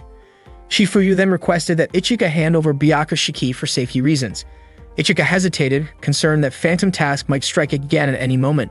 Shifuyu firmly reminded him that if Byakushiki couldn't be activated, he wouldn't be able to rely on it anyway. She warned him not to depend on an incomplete power, and wondered aloud if he might be afraid of fighting without Byakushiki. Ichika denied being afraid and calmly handed the unit over to her. Shifuyu worried about what might happen if the girls found out about this issue. Maya believed it was important for them to know, even if it caused a stir. Shifuyu groaned at the thought of the inevitable chaos. Charlotte, however, asked that the others not be told, declaring that she would personally protect Ichika. Charlotte made up her mind that she would always stay by his side to keep him safe. During class, Laura suddenly showed a fashion magazine featuring lingerie and asked Ichika to pick a design. Ichika was completely shocked, while Lingyan wondered why Laura would show something like that to him. Cecilia even told Ichika to close his eyes. Laura explained that she only wanted to know Ichika's taste, which she jokingly referred to as her future husband's preference. Everyone was surprised to hear Laura say that. Laura admitted that Clarissa had once told her that when a girl is in love, people often notice the kind of clothes she wears. Because of that, Clarissa suggested that Laura should choose something that Ichika might like. Laura thought that striped patterns might be the most popular with boys. Haoki took a look at the designs in the magazine and commented that some of them were actually stylish, while Lingyan agreed that the featured model looked well designed. Meanwhile, Cecilia secretly called her assistant to replace her own outfit with something a little fancier and more elegant. Ichika tried to avoid answering Laura's question, but Laura teased him, asking if he was embarrassed because her guess might have been right. She called Ichika straightforward for his reactions. Charlotte watched their antics with a quiet smile. Laura then asked Charlotte which design she personally liked from the magazine. Charlotte replied that it was not the kind of topic she could casually talk about in front of a boy. Just then, Charlotte felt something strange with her own clothing and quickly left the classroom. To her surprise, she realized that a part of her outfit seemed to have gone missing without explanation. She wondered if it might have something to do with her unit revived, just like what had happened before with Byakushiki. Blushing in confusion, she hurried back to her room to fix her clothes, but the strange problem kept happening even after she changed. Charlotte had no idea what to do. A knock on the door startled her. It was Ichika, reminding her that class was about to start. Charlotte stepped out, saying she had handled the situation even though she was still worried. Ichika grabbed her hand and urged her to walk faster since Chifuyu would be teaching that day. He pulled her along so quickly that they accidentally tripped, causing Ichika to fall against her by mistake. Both of them were startled, and Charlotte instinctively used her as arm to push him away in a burst of panic. She still couldn't figure out why these strange things kept happening. Later, during the lunch break at the cafeteria, Charlotte sat next to Haoki, still looking uneasy. Haoki noticed her discomfort and asked what was wrong, but Charlotte only mentioned that the seat felt unusually cold. In the afternoon, Charlotte joined Lingyan and Cecilia for a game of volleyball. When she jumped to hit the ball, she suddenly remembered her wardrobe issue and quickly pulled back, canceling her move. Later, Charlotte was asked to help carry some equipment, which made her feel even more self-conscious about her clothing problem. Ichika offered to help, but Charlotte, startled, almost dropped what she was carrying because she was afraid he might notice something. They ended up carrying the items together. Ichika commented that Charlotte was acting strangely and guessed that she might be worried about Byakushiki. Charlotte felt happy to help him despite her worries, and Ichika reminded her not to push herself too hard. Laura, who happened to see them, tried to greet Charlotte but paused when she noticed something unusual. She quickly called Clarissa to share her observation. Clarissa calmly explained that sometimes clothing can appear different depending on the lighting or viewing angle, which reassured Laura. Clarissa's friends praised her for knowing so much, joking that it might be because Charlotte liked Japanese cartoons and comics. Laura said she wouldn't lose her friend, while Clarissa admitted she felt a little jealous hearing Laura call Charlotte her friend. Clarissa hoped that Laura would never forget the Black Rabbit Squad, who were always there to support her. Charlotte and Ichika brought the equipment to the library, where Charlotte thanked him and told him to return to class ahead of her. Once Ichika left, Charlotte sighed with relief, glad that he hadn't noticed her ongoing problem. She worried that her unit Revive might also be malfunctioning and feared that if it were inspected, she wouldn't be able to protect Ichika. Charlotte imagined how disappointed Ichika might feel if he ever discovered her embarrassing situation, and she promised herself to keep it a secret until Byakushiki returned to normal. When Charlotte stepped out of the room, she ran into Cecilia, Haoki, and Lingyan, who seemed to have overheard part of her conversation. They asked what she was hiding, and once they learned the truth, they immediately went to talk to Ichika about Byakushiki. Each of them wanted to protect him, which quickly turned into a playful argument about who had the right to stay closest to Ichika. Charlotte arrived and quickly urged Ichika to leave with her, and Ichika immediately ran after her while Charlotte apologized for the sudden rush. Out of nowhere, Cecilia's blue tears weapons fired toward them, and Charlotte quickly told Ichika to duck to avoid the attack. Cecilia explained that she was not using the full power of her weapons and confidently offered to become Ichika's personal protector. Ichika was confused since Cecilia had just fired lasers at the very person she claimed she wanted to protect. Not long after, Lingyan hurled her weapon in Ichika's direction, and Charlotte again warned Ichika to duck. Lingyan then announced that she too wanted to protect Ichika. Cecilia and Lingyan were about to fight, but Haoki stepped in to block them, insisting that she was the one who would protect Ichika. Of course, Cecilia and Lingyan refused to hand Ichika over Haoki, and seeing the growing argument, Charlotte tried to calm everyone down. Suddenly, Tatiana appeared and reminded them that using infinite stratos for personal reasons was against the rules. The others told her not to interfere, but Tatiana boldly declared that she would defeat all of them if that was what it took to take Ichika away. In the end, everyone deactivated their weapons, and Tatiana gave them a punishment of sweeping the entire ground floor of the school. Later that afternoon, Ichika spent time with Charlotte. He felt the punishment was unfair and decided to face Chifuyu himself, believing the Byakushiki incident had been his fault. Charlotte offered to come along, but Ichika refused, saying she had already worked hard and this time it was his turn to take responsibility. He thanked Charlotte before leaving. Charlotte quietly blamed herself and wondered if she should have told Ichika the truth earlier, but realized that doing so might have meant she failed to protect him. Unsure what to do, she remembered a moment from her childhood when she had accidentally broken her mother's favorite mirror and cried in fear of being scolded. Instead of getting angry, her mother gently comforted her and asked if she was hurt. Her mother told her that Charlotte was more important than any object and hugged her tightly. Charlotte cried and apologized, and her mother praised her for being honest and asked her to always tell the truth.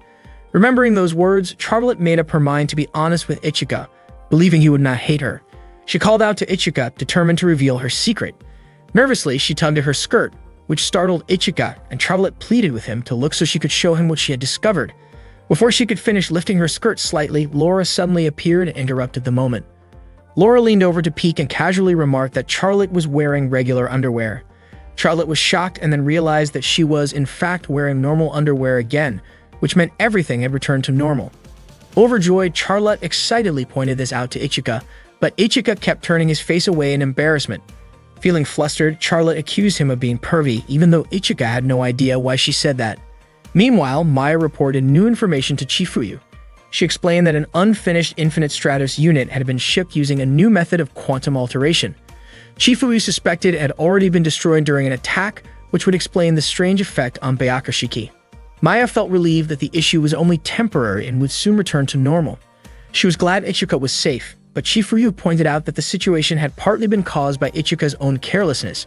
Maya also confirmed that the person behind all this had no connection to Phantom Task. Back with Charlotte and Laura, Charlotte finally understood that her underwear had been undergoing quantum changes the entire day, and Laura, still puzzled, wondered why Charlotte hadn't just worn something different, joking about how even the Queen of France once said that if there were no regular undergarments, something else would have to do. One day, Kanzashi, the younger sister of Tatanashi, was checking an Infinite Stratos unit. She noticed that the unit's movement response felt sluggish, and the output of its core wasn't increasing either. Kanzashi couldn't figure out why and wondered if the type of unit might be the problem. She decided to stop working for the moment and headed back to her room. At that time, Tatanashi quietly watched her from outside the room. That morning, Kaoruko, the head of the school bulletin club, approached Ichika and Haoki to ask for their help. She explained that her older sister, who worked at a publishing company, wanted to interview them as Infinite Stratos pilots who each owned a personal unit. Kaoruko then showed them a magazine from the publisher where her sister worked. When Haoki opened the magazine, she pointed out that it didn't seem to have anything to do with Infinite Stratos. Kaoruko then asked if this would be their first time receiving such a request, since people who own their own Infinite Stratos units usually became the center of attention, similar to idols, and sometimes even worked as models. Ichika turned to Haoki, wondering if that was true, but Haoki didn't know either. Suddenly, Lingyan showed up, excited to show a photo of herself where she worked as a model. Ichika immediately stalked her, guessing that Lingyan's pose was probably strange. Lingyan denied it and quickly showed a photo on her phone anyway. Ichika admitted that the pose was actually not bad, so Lingyan went on to show a few more photos. Not long after, the school bell rang and Kaoruko said goodbye. Right at that moment, Chifuryu walked up, lightly tapped Lingyan on the head, and told her to get back to Class 1-2. That day, Chifuryu was teaching Class 1-1. She explained some of the most effective moves for close-range combat and how to keep distance from an opponent. Meanwhile, in Class 1-4, Kanzashi was busy working on the programming for her Infinite Stratos. Her classmates were chatting about a special event that only pilots with their own personal units could attend. Kanzashi planned to join, but unfortunately, her unit still wasn't finished. Her friends hoped she would complete it in time. After school, Ichika accompanied Haoki for kendo practice. While they trained, Ichika asked what Haoki thought about Kaoruko's interview request earlier that morning. Haoki firmly refused, saying that showing herself off like an object went against her principles. Ichika admitted he had already expected her to say that. Suddenly, Kaoruko appeared to follow up about the interview. Ichika was about to give Haoki's answer, but before he could speak, Kaoruko offered them a meal coupon for a 3-star hotel as a thank you. Ichika tried to decline, but Haoki took the coupon and accepted the interview request instead. Kaoruko smiled and told them the interview would be held on Sunday, then left before Ichika could say anything. Surprised, Ichika questioned Haoki about her principles, but Haoki calmly replied that her principles could change depending on the situation. Ichika didn't quite understand why she would say that. Haoki then asked if they would go together to use the meal coupon, and Ichika confirmed they would, since he would also be at the interview. Haoki looked pleased and said she couldn't wait for the day to come. Meanwhile, Kanzashi was relaxing by watching an anime about a hero who saves a girl from danger. She quietly wished that someday a hero would also come to help and protect her.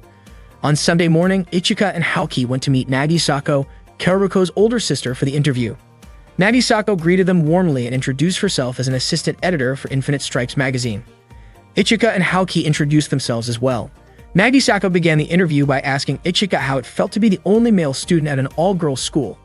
Ichika admitted that it was sometimes difficult to find a restroom he could actually use. Nagisako laughed, saying that what her younger sister had told her about Ichika was true. She then turned to Haoki, asking how she felt when her older sister gave her a personal Infinite Stratos unit and whether she planned to become a national representative. Haoki expressed her gratitude for receiving a Katsubeki, but explained that for now, she wasn't interested in becoming a national representative, even though she had already received several offers. Nagisako then asked which of them was stronger. Haoki confidently stated that she was stronger, and Ichika agreed without hesitation. Nagisako commented that it was a little surprising for someone who was supposed to be a hero. Ichika quickly clarified that he wasn't a hero at all. He was just an ordinary soldier. Nagisako asked why he fought if he didn't see himself as a hero. After thinking for a moment, Ichika answered that he fought to protect his friends. Haoki was touched when she heard that. After the interview, Nagisako invited them to take part in a photo session. Haoki hurried into the changing room while imagining Ichika saying that he would protect her. The thought made her so excited that she lightly hit the locker in anticipation. When she saw the outfit prepared for the photo shoot, Haoki was surprised because it was more revealing than she expected. Still, she considered it a good opportunity. At that time, Ichika was already standing in front of the camera, ready for the shoot. Haoki walked out wearing a striking dress that looked more glamorous than her usual style. Ichika was captivated by how different she looked and told her the outfit suited her well. He also said that Hoki looked beautiful in it. Embarrassed yet happy to hear his compliment, Hoki quickly turned her back so he wouldn't see her smiling. Nagisako, the photographer, got ready to take pictures and asked them to sit closer together. For the next pose, Nagisako suggested Ichika put his arm around Hoki's waist to create a more mature look. Ichika was startled by the request but couldn't refuse, while Hoki blushed deeply as she moved closer to him. Both of them tried to hide their nervousness, but the pose made Nagisako very pleased. Next, Nagisako asked Hoki to place her arm around Ichika's neck. Hoki followed the instruction, and their eyes met as the camera clicked several times. After capturing a series of shots, Nagisako looked delighted with the results. Hoki and Ichika immediately stepped apart, both looking awkward after the close poses. Nagisako thanked them for their cooperation, and the photo session ended. Soon after, Hoki and Ichika left together. As they walked side by side, Hoki secretly wished they were completely alone because Ichika's presence felt so close. The thought made her cheeks flush as she imagined what it might feel like if they shared a quiet moment together. Suddenly, the heel of Hoki's shoe got stuck in a small gap on the pavement, causing her to stumble. She quickly grabbed Ichika's arm to keep her balance. Ichika immediately asked if she was alright, but Hoki reassured him that she was fine. One of her heels had slipped off, so she removed the other one to walk more evenly. However, as they continued, Hoki nearly fell again because her ankle was starting to hurt. Ichika caught her in time and told her not to push herself, especially since she had never worn high heels before. Concerned for her, he crouched down and offered her a piggyback ride so she wouldn't strain her foot. Hoki hesitated at first but eventually climbed onto his back. Ichika carried her the rest of the way. Hoki thanked him sincerely while Ichika calmly said it was only natural for him to protect her. Hearing that made Hoki's face grow even warmer. Exhausted from the long day, Hoki eventually fell asleep on his back and unconsciously murmured Ichika's name, softly expressing her feelings for him in her sleep. That night, Madoka was still awake when Squall entered her room to discuss a recent incident. Squall reminded her that her mission was only to steal an Infinite Stratos unit from another country. To test Madoka's awareness, Squall suddenly activated her own Infinite Stratos and made a quick move toward her. Madoka reacted instantly, impressing Squall with her sharp reflexes. Squall repeated that for now, Madoka was still an important member of Phantom Task. Madoka admitted that she wanted to set things right, and Squall asked if this was about Ichika. Madoka said that Ichika was not an enemy and that she could defeat him if she ever truly wanted to. Squall guessed it might instead involve Chifuyu and suggested that defeating Chifuyu should have been easy, since Chifuyu currently had no Infinite Stratos unit. Hearing this, Madoka kicked Squall in frustration, refusing to let anyone underestimate Chifuyu. In Madoka's eyes, Squall was no match for her. Squall left the room but reminded Madoka to stay in line until the next mission. Meanwhile, Ichika was walking through the dormitory halls, still thinking about what Madoka had said during their previous encounter. On his way, he ran into Chifuyu and asked whether they had any other family members, perhaps a younger sister. Chifuyu firmly replied that Ichika was her only family. The next day, Maya announced that there would be a team match designed to improve the skills of pilots who own their own Infinite Stratos units. Since more and more Infinite Stratos units have been stolen around the world, cooperation between personal unit owners was becoming more important. During lunch break, Charlotte brought a homemade meal for Ichika. Ichika felt really happy and thanked her. They enjoyed their lunch together on the school rooftop. Ichika commented that Charlotte was great at cooking Japanese dishes. Charlotte felt delighted to hear his compliment. Not long after, Lingyan showed up and asked Ichika to taste the stir-fried meat she had made. Ichika enjoyed the flavor, which made Lingyan smile with satisfaction. Charlotte and Lingyan exchanged sharp looks at each other. Ichika casually mentioned that anyone who could cook that well would make a wonderful wife someday. Both of their faces turned red after hearing that, and they began competing to feed him bites of their dishes. Ichika felt puzzled by their kindness, but they simply smiled and said it was nothing unusual. Charlotte then asked what kind of partner Ichika would want to team up with for the upcoming match. Ichika admitted that his shooting skills were still weak, so he hoped for a partner who could protect certain areas while focusing on teamwork to build compatibility. Curious in return, he asked what kind of partner Lingyan and Charlotte would like. Lingyan said she wanted someone who would help her when cornered and fight seriously at her side. Charlotte agreed with Lingyan's answer and added that she also wanted a partner who could think quickly during a match. After training, Ichika returned to his room and was surprised to find Tatanashi already waiting for him. Tatanashi earnestly asked Ichika to look after her younger sister. She showed him a photo of her sister Kanzashi and explained that Kanzashi was quiet and reserved but possessed decent abilities. Kanzashi was representing Japan, yet she still did not have a personal Infinite Stratos unit, and that, according to Tatanashi, was partly because of Ichika. Ichika was startled by the news. Tatanashi explained that Kanzashi's personal unit was being developed by the same company that handled Ichika's Byakushiki. However, since Byakushiki was given priority, Kanzashi's unit had been delayed. Ichika apologized sincerely. Tatanashi then asked him to pair up with Kanzashi for the team match, even bowing her head to plead with him. Ichika wondered if he needed to invite Kanzashi himself. Tatanashi requested that he not mention her name when making the invitation. Ichika suspected there might be tension between Tatanashi and her sister, and Tatanashi did not deny it. Understanding the situation, Ichika promised to try convincing Kanzashi. The next day, Laura approached Ichika and asked him to sign the registration form for the team match because she wanted to be his partner. Ichika declined, explaining that he had already promised to team up with someone else. Hearing this shocked Laura and the others nearby. Laura, frustrated, declared that she was his wife and questioned why he would choose someone else. In her agitation, she activated her weapon, ready to confront him. Fortunately, Shifuyu quickly stepped in to stop her and firmly scolded Laura for activating a weapon in class. Laura insisted she was only dealing with a matter between husband and wife. Shifuyu sharply replied that she had no need for an overconfident sister-in-law. Her words struck Laura deeply.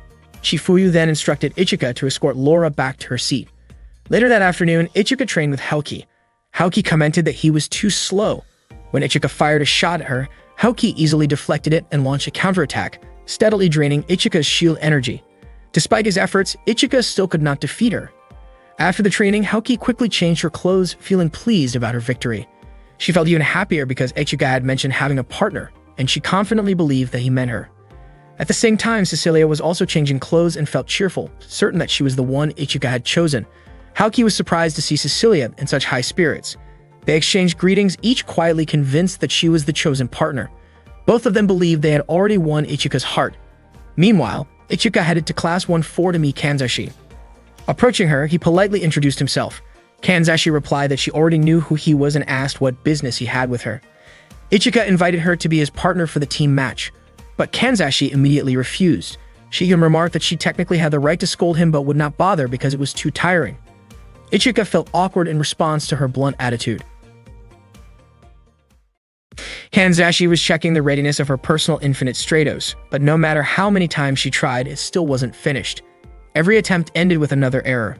She wondered if her machine might have been operational by now if Byakushiki didn't exist. That day, Ichika unexpectedly approached her to ask if she would team up with him for the upcoming group battle. Kanzashi ignored him and kept walking away, but Ichika refused to give up and continued following her. When he kept calling her by name, Kanzashi told him not to use her real name. Ichika tried calling her by her family name instead, but she rejected that too. In the end, he used a more generic greeting for a girl, but Kanzashi disliked that even more and told him it would be better to simply call her by her first name. Kanzashi asked why Ichika was so determined to partner with her. Remembering Tatanashi's message not to reveal that it was Tatanashi who suggested it, Ichika came up with the excuse that he wanted to see Kanzashi's personal infinite Stratos. Hearing this, Kanzashi suddenly slapped him and quickly left. Ichika was left confused, not understanding why she reacted that way. Later in his room, Ichika was sitting seriously in front of his computer when Tatanashi approached, surprising him. Tatanashi asked if he was looking for someone to fix something. Ichika explained that he was wondering if anyone could help with Kanzashi's personal infinite Stratos. Tatanashi told him it wouldn't be that easy, since Kanzashi was probably trying to assemble it by herself. Tatanashi was sure Kanzashi wanted to follow the same path she once did. This surprised Ichika, who hadn't known that Tatanashi had built her own infinite Stratos. Tatanashi explained that she was assisted by Karuko and students from the programming department during her project. Curious, Tatanashi asked how things were going between Ichika and Kanzashi. With a slightly embarrassed expression, Ichika admitted that Kanzashi had slapped him. Tatanashi was surprised, noting that Kanzashi usually wouldn't waste energy on something so pointless. Half joking, she wondered if Ichika might have done something inappropriate to upset her. Ichika firmly denied it, insisting he would never behave like that. Tatanashi, still intrigued, suggested that Kanzashi's unusual reaction might mean she had feelings for him. That night, Kanzashi watched anime in her room, still surprised at herself for slapping Ichika. The next day, Cecilia was busy with training. She wanted to make Ichika regret not choosing her as his partner. She successfully hit every target and felt confident that she would win the upcoming battle. Meanwhile, Eriko, Naji, and Yuko were talking about how Ichika kept asking Kanzashi to be his teammate, wondering why he was so persistent. At the same time, Lingyam was on a call, sending someone data on the impact of the cannon installed on her right arm. Lingyam was also frustrated with Ichika for not picking her as a partner and felt determined not to forgive him anytime soon. Elsewhere, Ichika continued to chase after Kanzashi, still asking her to be his teammate. Charlotte trained intensely so she could become a strong opponent for Ichika, soaring through the air with determination. Laura, also upset with Ichika, sharpened her throwing knives and hurled one toward a locker, accidentally hitting a photo of Ichika that was pinned there. Shocked by what she had done, she panicked and accidentally dropped several knives onto herself, though thankfully without serious harm. Haoki was also annoyed with Ichika and even considered giving him a sharp warning with her sword. She trained vigorously, swinging her blade again and again.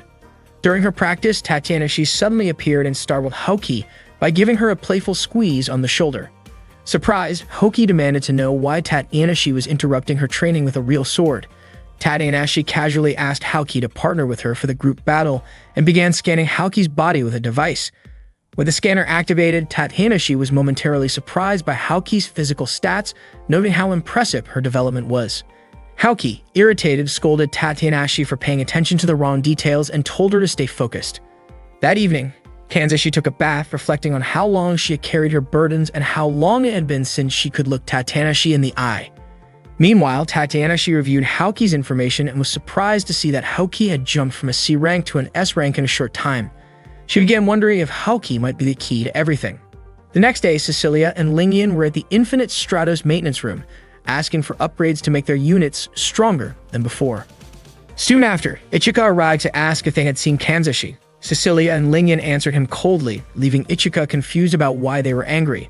Shortly after, Laura and Charlotte showed up and asked Ichika to step away from the doorway.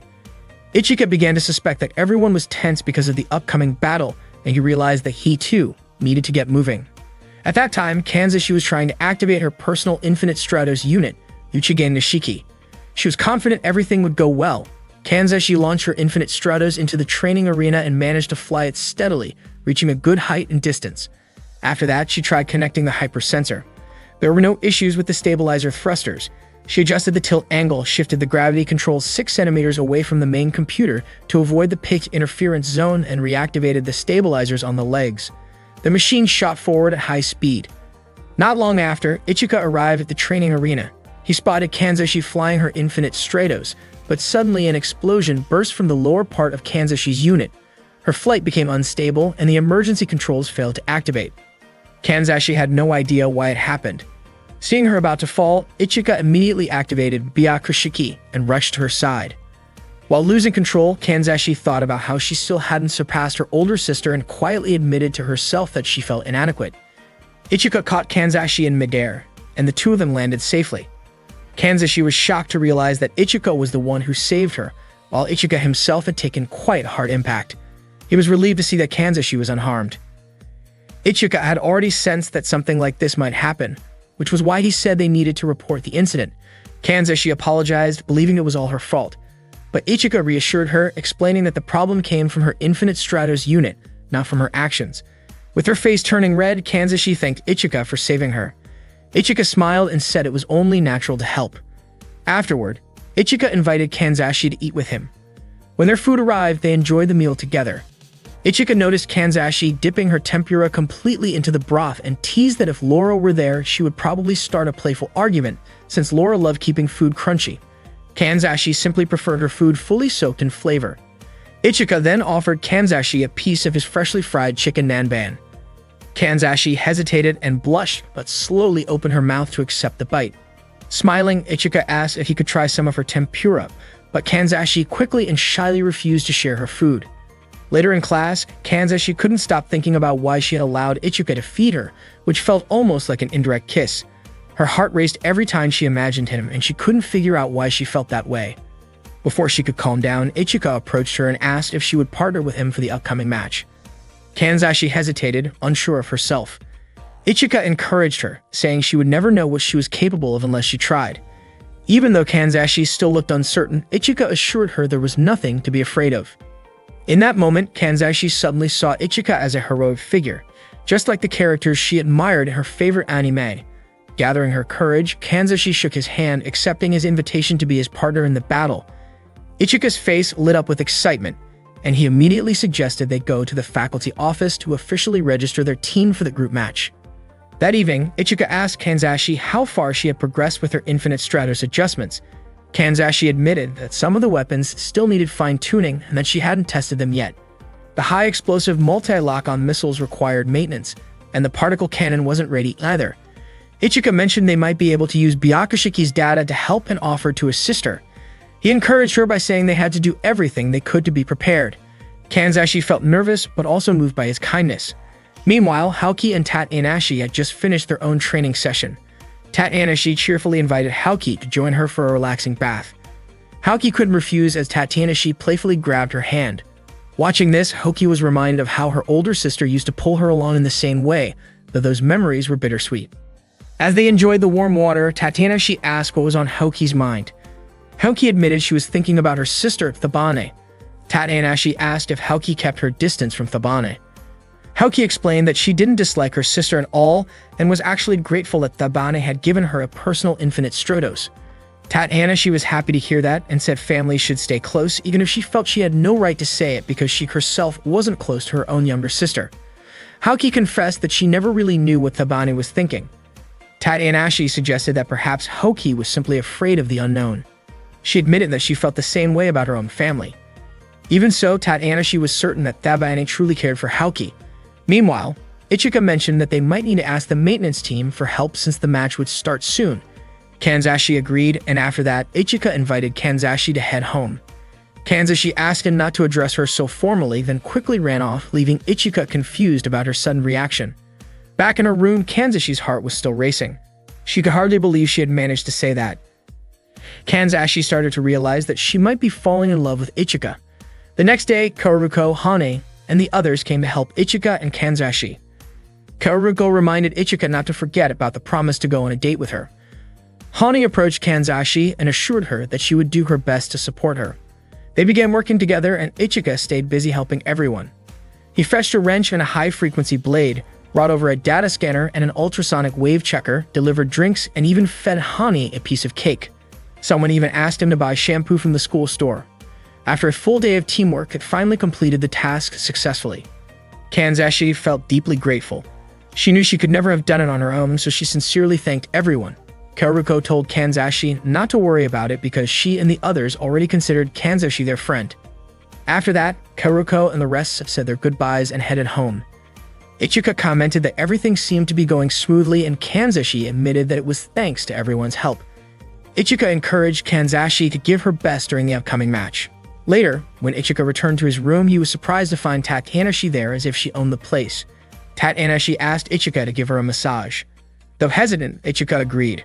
While he helped her, Tatanashi suddenly asked whether Ichika had a good relationship with his older sister, Chifuyu. Ichika was puzzled by the sudden question. Tatanashi explained that Chifuyu's strict and firm attitude toward Ichika actually showed how much she cared about him. Her seriousness meant that Ichika was precious and special to her, and she did not want anything bad to happen to him in dangerous situations. Then, in a playful attempt to tease him, Tatanashi jokingly asked Ichika to massage her back. Ichika was startled by the unexpected request, but quickly realized that Tatanashi only wanted to see his reaction. Meanwhile, Kanzashi was on her way to Ichika's room carrying a cake she had made. Her heart pounded as she wondered if he would like it. But when she arrived near his door, she saw Ichika with Tatanashi and overheard their conversation. Tatanashi was asking Ichika about the condition of Kanzashi's infinite Stratos and whether everything was progressing well. Kanzashi was shocked to hear this, especially when she learned that the data for her infinite Stratos actually came from Tatanashi. It dawned on her that Ichika's efforts to help her were because Tatanashi had instructed him. Hurt and surprised, Kanzashi quickly turned away and ran off, leaving the cake behind. Back in her room, Kanzashi cried uncontrollably, overwhelmed by the realization that she was still relying on her older sister more than she had thought. Kanzashi cried her heart out after realizing that it was Tatanashi who had been helping her all along. The next morning, Kanzashi was still haunted by the words Tatanashi and Ichika had said the night before, and it made her feel deeply sad. That day, Kanzashi didn't attend class. Ichika couldn't understand why Kanzashi was absent. On the same day, the opening ceremony for the team matches was held, and Tatanashi, as the student council president, gave a welcome speech in front of all the students. Ichika kept searching for Kanzashi's whereabouts. At that time, Kanzashi was still in her room. She felt as if she had no right to do anything because Tatanashi had already done everything better. Kanzashi wanted so badly to prove herself, but she kept remembering Tatanashi's words that made her feel like she would remain useless forever. Kanzashi realized that she probably could never surpass Tatenashi, and the thought made her want to leave. Meanwhile, Tatenashi continued her welcome speech as Ichika searched around the school for Kanzashi. After the speech, Tatenashi announced the schedule for the team matches. Ichika kept calling out for Kanzashi, but suddenly an emergency alert sounded. Maya quickly informed Chifuyu that their school was under attack by unmanned Infinite Stratos units, more advanced than the ones that had attacked in the past. There were 5 enemy units, each heading toward a different area of the arena to target students who had their own Infinite Stratos suits. Chifuyu ordered all teachers to prioritize the students' safety and instructed the combat trainers to prepare for battle. She had already suspected that the enemies would eventually show up. At that moment, Lingyan was already facing one of the unmanned Infinite Stratos units. She fired her weapon at it, but her attacks seemed to have no effect. Lingyan couldn't understand why.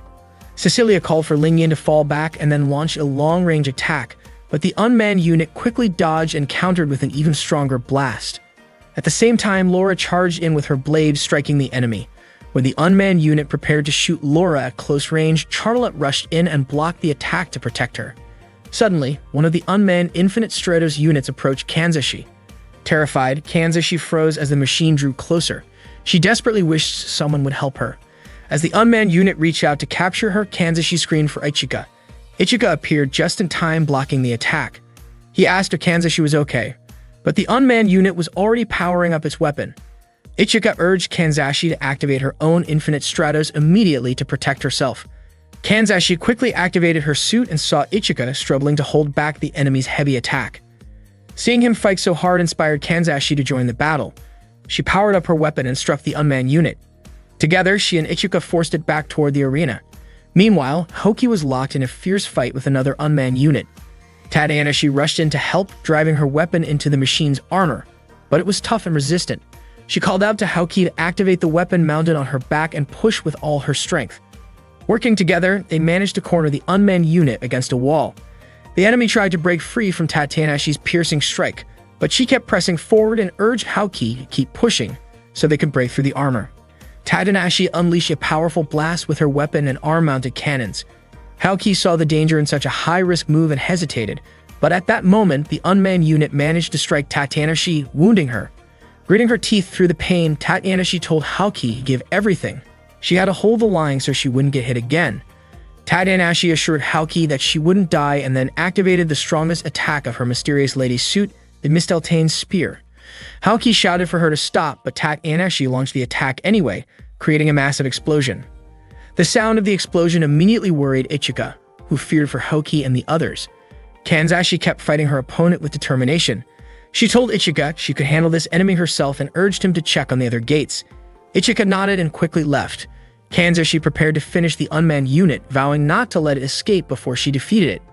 Meanwhile, Maya detected an unknown energy signature inside the enemy units. A strange energy was interfering with the protective shields and could even disable absolute defenses. Shifuyu identified the attackers as anti-Infinite Stratos units, machines specifically built to fight Infinite Stratos suits. While Kanzashi continued her battle, she suddenly spotted Tateanashi's body lying motionless among the rubble.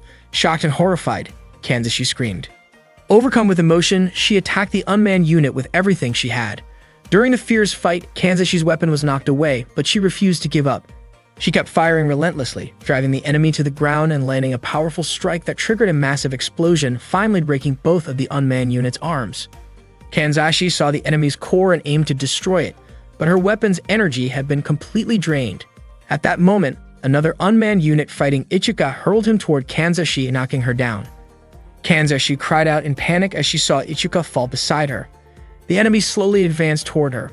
Frozen in fear, Kanzashi felt a crushing sense of helplessness, as if there was nothing she could do to stop it. Meanwhile, the severed arm of the unmanned Infinite Stratos reattached itself. Kanzashi realized how powerless she was because she couldn't help Ichika. All she could do was watch as the unmanned Infinite Stratos grabbed Ichika and slammed him to the ground over and over again. Guilt washed over her as she thought about being born into a world where heroes didn't exist. The unmanned Infinite Stratos prepared to throw Ichika toward her, but suddenly blood splattered in front of Kanzashi. Tateanashi had arrived just in time to protect her. Kanzashi watched in shock as Tateanashi's wounded body fell to the ground in front of her. Kanzashi cried out for her older sister, calling to her deep within her subconscious. Tateanashi turned her head slightly and said it had been a long time since Kanzashi had called her that way. Kanzashi insisted that it was impossible for heroes to exist in a world like this. Ichika said there was no such thing as a perfect hero. In his view, a hero wasn't someone who never cried or laughed. He explained that he was only human, capable of laughing, crying, and even losing sometimes, but he would never give up. He was simply a person who kept fighting without running away. Kanzashi asked if he wasn't afraid of dying. Ichika admitted that of course he was afraid, but if he chose to run away, he felt he would no longer be true to himself. Hearing this, Kanzashi broke down in tears and admitted that she had been a coward. Tadanashi comforted her, telling her that it was okay to be weak, flawed, fearful, or even imperfect, as being human meant accepting those sides of oneself. Deeply moved by her sister's words, Kanzashi listened as Tadanashi encouraged her to embrace her weaknesses. If Kanzashi could accept herself, she would find the strength to stand because she was human and she was also the younger sister Tadanashi was so proud of. Supporting Tadanashi's body, Kanzashi promised to fight back against the enemies attacking them. Tadanashi handed her a protective charm, her own aqua crystal, and cheered Kanzashi on, urging her to fight alongside the other first-year students. Meanwhile, Haoki continued battling the unmanned Infinite Stratos, calling out desperately to Ichika. Hearing her voice, Ichika slowly regained consciousness. Haoki urged him to use Ryuraka Byakuya, but Ichika couldn't because his weapon's energy had already been depleted. Haoki then told him to try Kenran Budo instead. At that moment, the unmanned Infinite Stratos launched an attack on Haoki. She wished aloud that they had more time. Kanzashi rushed in to help, firing at the unmanned machine to buy them precious seconds. Ichika was shocked to see her there. Kanzashi told him firmly that he must not hesitate. The unmanned Infinite Stratos then turned its attention toward Kanzashi, chasing her relentlessly. As it pursued her, Haoki transferred energy to Ichika. Kanzashi switched to manual guidance mode and prepared the Yama Arashi 48 missile warheads, taking full manual control of the system. She launched several missiles at the unmanned Infinite Stratos. The missiles tracked their target and exploded on impact, but to their surprise, the machine seemed nearly indestructible and continued its assault, firing back at Kanzashi. Fortunately, Haoki rushed in and deployed a protective shield to block the enemy's shots. She shouted as she unleashed the full power of her Akatsubaki unit. Haoki used a new weapon called Yugachi and successfully destroyed the left arm of the unmanned Infinite Stratos. Seizing the opportunity, Ichika charged in and struck at close range, shattering the machine's right arm. Kanzashi then fired another round of missiles, triggering a massive explosion across his body. But the blast wasn't enough to finish it. At that moment, the aqua crystal Tadanashi had given Kanzashi attached itself to the core of the unmanned Infinite Stratos. Tadanashi snapped her fingers, detonating the crystal from a distance. The unmanned Infinite Stratos was completely destroyed in an instant. Tadanashi smiled in relief as Haoki, Kanzashi, and Ichika finally felt the weight lift from their hearts. At the same time, Lingyan succeeded in destroying the core of another unmanned Infinite Stratos. She and Cecilia defeated their opponent together. Elsewhere, Charlotte and Laura also managed to bring down their own unmanned Infinite Stratos, securing victory on all fronts. Tadanashi slowly regained consciousness that afternoon, lying in the student infirmary. When she tried to sit up, a sharp pain made her stop, and Kanzashi gently asked her to stay lying down and rest. Their eyes met, and for a moment it felt like the distance between them had disappeared. It had been a long time since they had been this close, and Tadanashi realized that it was all thanks to Ichika. She wondered why she had even asked Ichika for help in the first place, thinking that maybe, deep down, she wanted to be closer to him. Kanzashi suddenly noticed that Tadanashi's face had turned a soft shade of red and asked why she looked flustered. Embarrassed, Tadanashi quickly said that maybe it was just the glow of the evening sky making her cheeks look that way. Kanzashi lowered her gaze and apologized, admitting that she felt she hadn't been a good little sister to Tadanashi all this time. Tears welled up in Kanzashi's eyes as she spoke. Moved by her words, Tadanashi reached out and gently stroked her sister's head, telling her that none of what she said was true because Kanzashi was her precious and strong little sister, and nothing could ever change that. Hearing those words, Kanzashi was overcome with emotion, hugging her sister tightly as she cried in relief. Later that night, Maya was in a quiet discussion with Chifuyu about the unmanned Infinite Stratos units. These machines had been upgraded, but the key issue was that they were unregistered and only 2 of them could be repaired. Chifuyu calmly instructed Maya to inform the government that all of the units had been destroyed. Maya hesitated, worrying that such an action might put the school at risk, but Chifuyu reassured her with firm resolve, saying that she would risk her entire life if it meant protecting even 1 or 2 schools. The following day, Kanzashi found herself lost in thought, debating whether she was ready to confess her feelings to Ichika. After mustering all her courage, she finally walked to Ichika's room and knocked on the door. Ichika opened it and looked at her with a curious expression, asking what brought her there. With slightly trembling hands, Kanzashi handed him a neatly wrapped package she had prepared. When Ichika opened it, he found an anime cassette inside.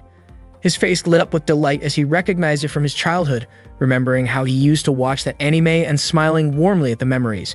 He asked Kanzashi if she liked it too. Kanzashi's cheeks turned bright red as she admitted that she did. Ichika smiled at her response, which only made her blush even more. Her heart pounded and her whole body trembled as she nervously blurted out that she liked Ichika very much. Then, overwhelmed with embarrassment, she quickly turned and ran away. Ichika stood there, confused by her sudden outburst, wondering why she had acted like that. Meanwhile, Kanzashi felt a strange sense of relief for finally expressing her feelings, even though she immediately began to second-guess herself. Did she say something strange? Only then did she realize that Ichika's question might have only been about the anime, and it dawned on her with a mix of panic and disbelief that what she might have actually said sounded more like she was declaring how much she loved anime instead. That day, Kanzashi sat in the cafeteria with the girls who owned their own Infinite Stratos units. Everyone looked tense, and Lingyan was already impatient to hear Kanzashi's confession. Charlotte gently asked Lingyan to calm down since Kanzashi seemed frightened. Laura, on the other hand, suggested a rather harsh way to get the truth, which made Kanzashi even more nervous. Charlotte quickly handed Kanzashi a drink, and Kanzashi thanked her. Charlotte's warm smile turned into a sharp, focused look as she asked Kanzashi to explain everything. Cecilia and Haoki were also eager to hear Kanzashi's answer, wondering if she and Ichika were actually dating. Kanzashi was shocked by the question, and with her face turning red, admitted that she and Ichika were not in that kind of relationship. Lingyan and Haoki were surprised to hear that Kanzashi had already started calling Ichika by his first name. Stammering, Kanzashi explained that there was no chance between her and Ichika, so they were not a couple. The tense atmosphere softened after that. Cecilia commented that it seemed like all their worries were unnecessary. Haoki apologized to Kanzashi, and Kanzashi told everyone they could call her by her first name. Lingyan also allowed Kanzashi to call her by her first name in return. Laura then invited Kanzashi to join their training after school, and Kanzashi happily agreed, feeling very grateful. That same day, Ichika was asked to help Maya with body measurements for the students. Maya approached Ichika and handed him a measuring tape. Ichika asked why she was giving it to him.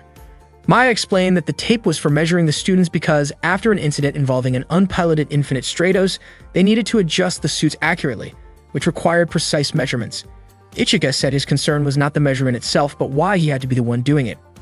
Maya admitted that she initially disagreed with the decision as well, but the student council had already made the call. Ichika immediately realized that Tatianashi must have been behind it, and he was not happy about it. Suddenly, Shifumi raised her voice, asking why Ichika was making such a fuss. She gave him a firm tap on the head with her book and told him to stop overthinking something so simple. Ichika argued that it felt like a setup rather than a task. Shifuyu told him not to look so miserable, then handed him a blindfold before walking away. Ichika thanked her sincerely, but when he put the blindfold on, he discovered that it was see-through, which only made him more frustrated. The students were already lined up for the measurements, excited when they realized Ichika would be the one taking them. Maya instructed everyone to change into light clothing so measurements could be taken accurately. She told Ichika to call out the numbers while she recorded them. Maya then gently pushed Ichika into the measuring booth and closed the curtain. The first student to step inside was Kyoka. Ichika, startled, quickly turned his back and decided to keep his eyes closed, trying to stay calm. He asked Kyoka to raise her arms so he could take her measurements. Still blindfolded, he carefully placed the measuring tape, but his nervousness made the situation awkward. Kyoka, surprised by his clumsy movements, pointed out that he was measuring the wrong area. Ichika immediately apologized and tried to adjust, sweating from the embarrassment. Kyoka politely asked him to stop for a moment to avoid further confusion. Hearing the commotion, Haoki and the others opened the curtain and immediately scolded Ichika. They were shocked by what they thought they saw and quickly confronted him, leaving Ichika panicked and trying to explain himself. Later that afternoon, Ichika and the girls gathered on the school rooftop to eat lunch together. Cecilia looked a little down after learning that her waist size had increased by 5 centimeters. Lingyan admitted that her weight had gone up even though her figure hadn't changed much. Haoki remarked that changes in weight could reflect changes in mindset, so she needed to add more training hours. Ichika found it strange that the girl was worried about such things, since to him they looked exactly the same. Cecilia complained that Ichika was too oblivious to notice details about them. Curious, Cecilia asked what Ichika was eating. Ichika said it was the lunch Haoki had prepared for him that morning. Lingyan and Charlotte were surprised, realizing Haoki had gone out of her way to cook for him. Haoki blushed and explained that she simply made too much food. Ichika thanked her sincerely, especially since her fried chicken was delicious. Haoki's face turned even redder from the compliment, making Lingyan and Cecilia feel a little jealous.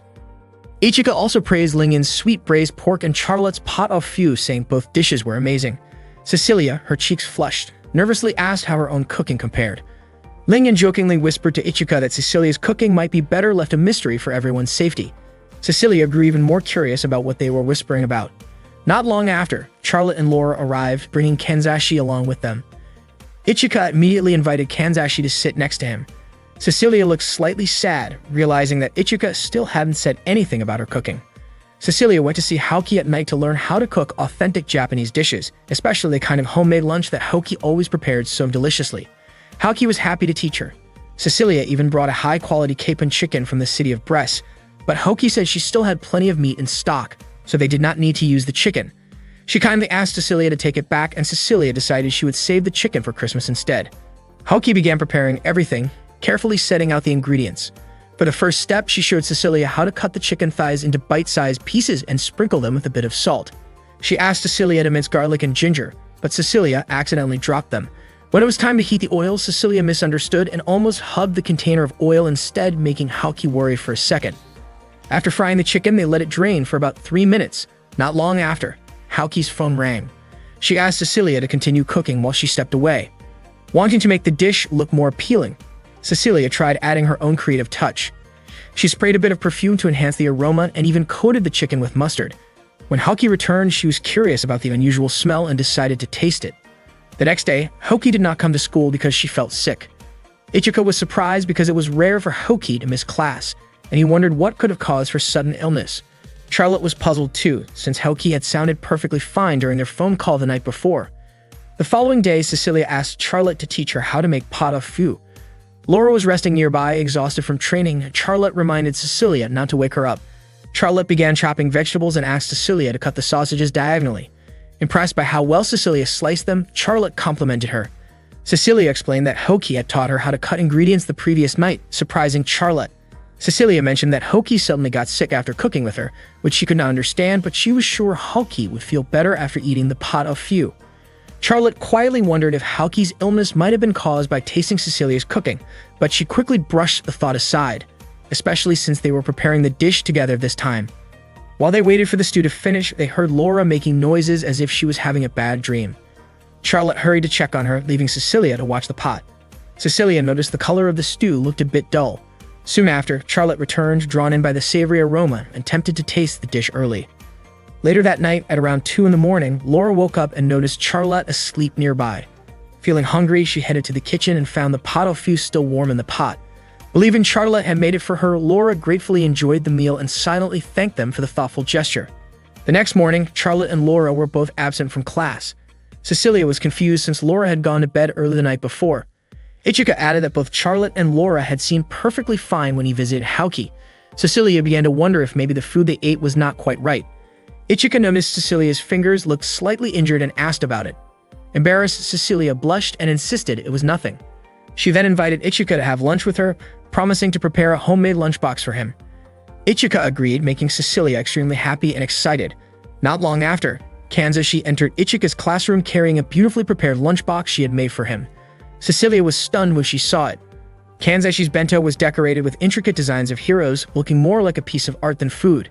Cecilia immediately realized she could never create something so perfectly detailed. Later that night, Cecilia visited Lingyan to ask her to teach her how to make sweet and sour pork. Lingyan hesitated, joking that cooking with Cecilia might be a disaster waiting to happen. She even said she did not want to risk her life over a cooking session. But Cecilia kept pleading, explaining that Lingyan was the only one she could count on. Lingyan admitted that she herself had once struggled with cooking, so she understood Cecilia's frustration. Still, she warned that Cecilia's dishes were unpredictable and could be dangerous if she was not careful.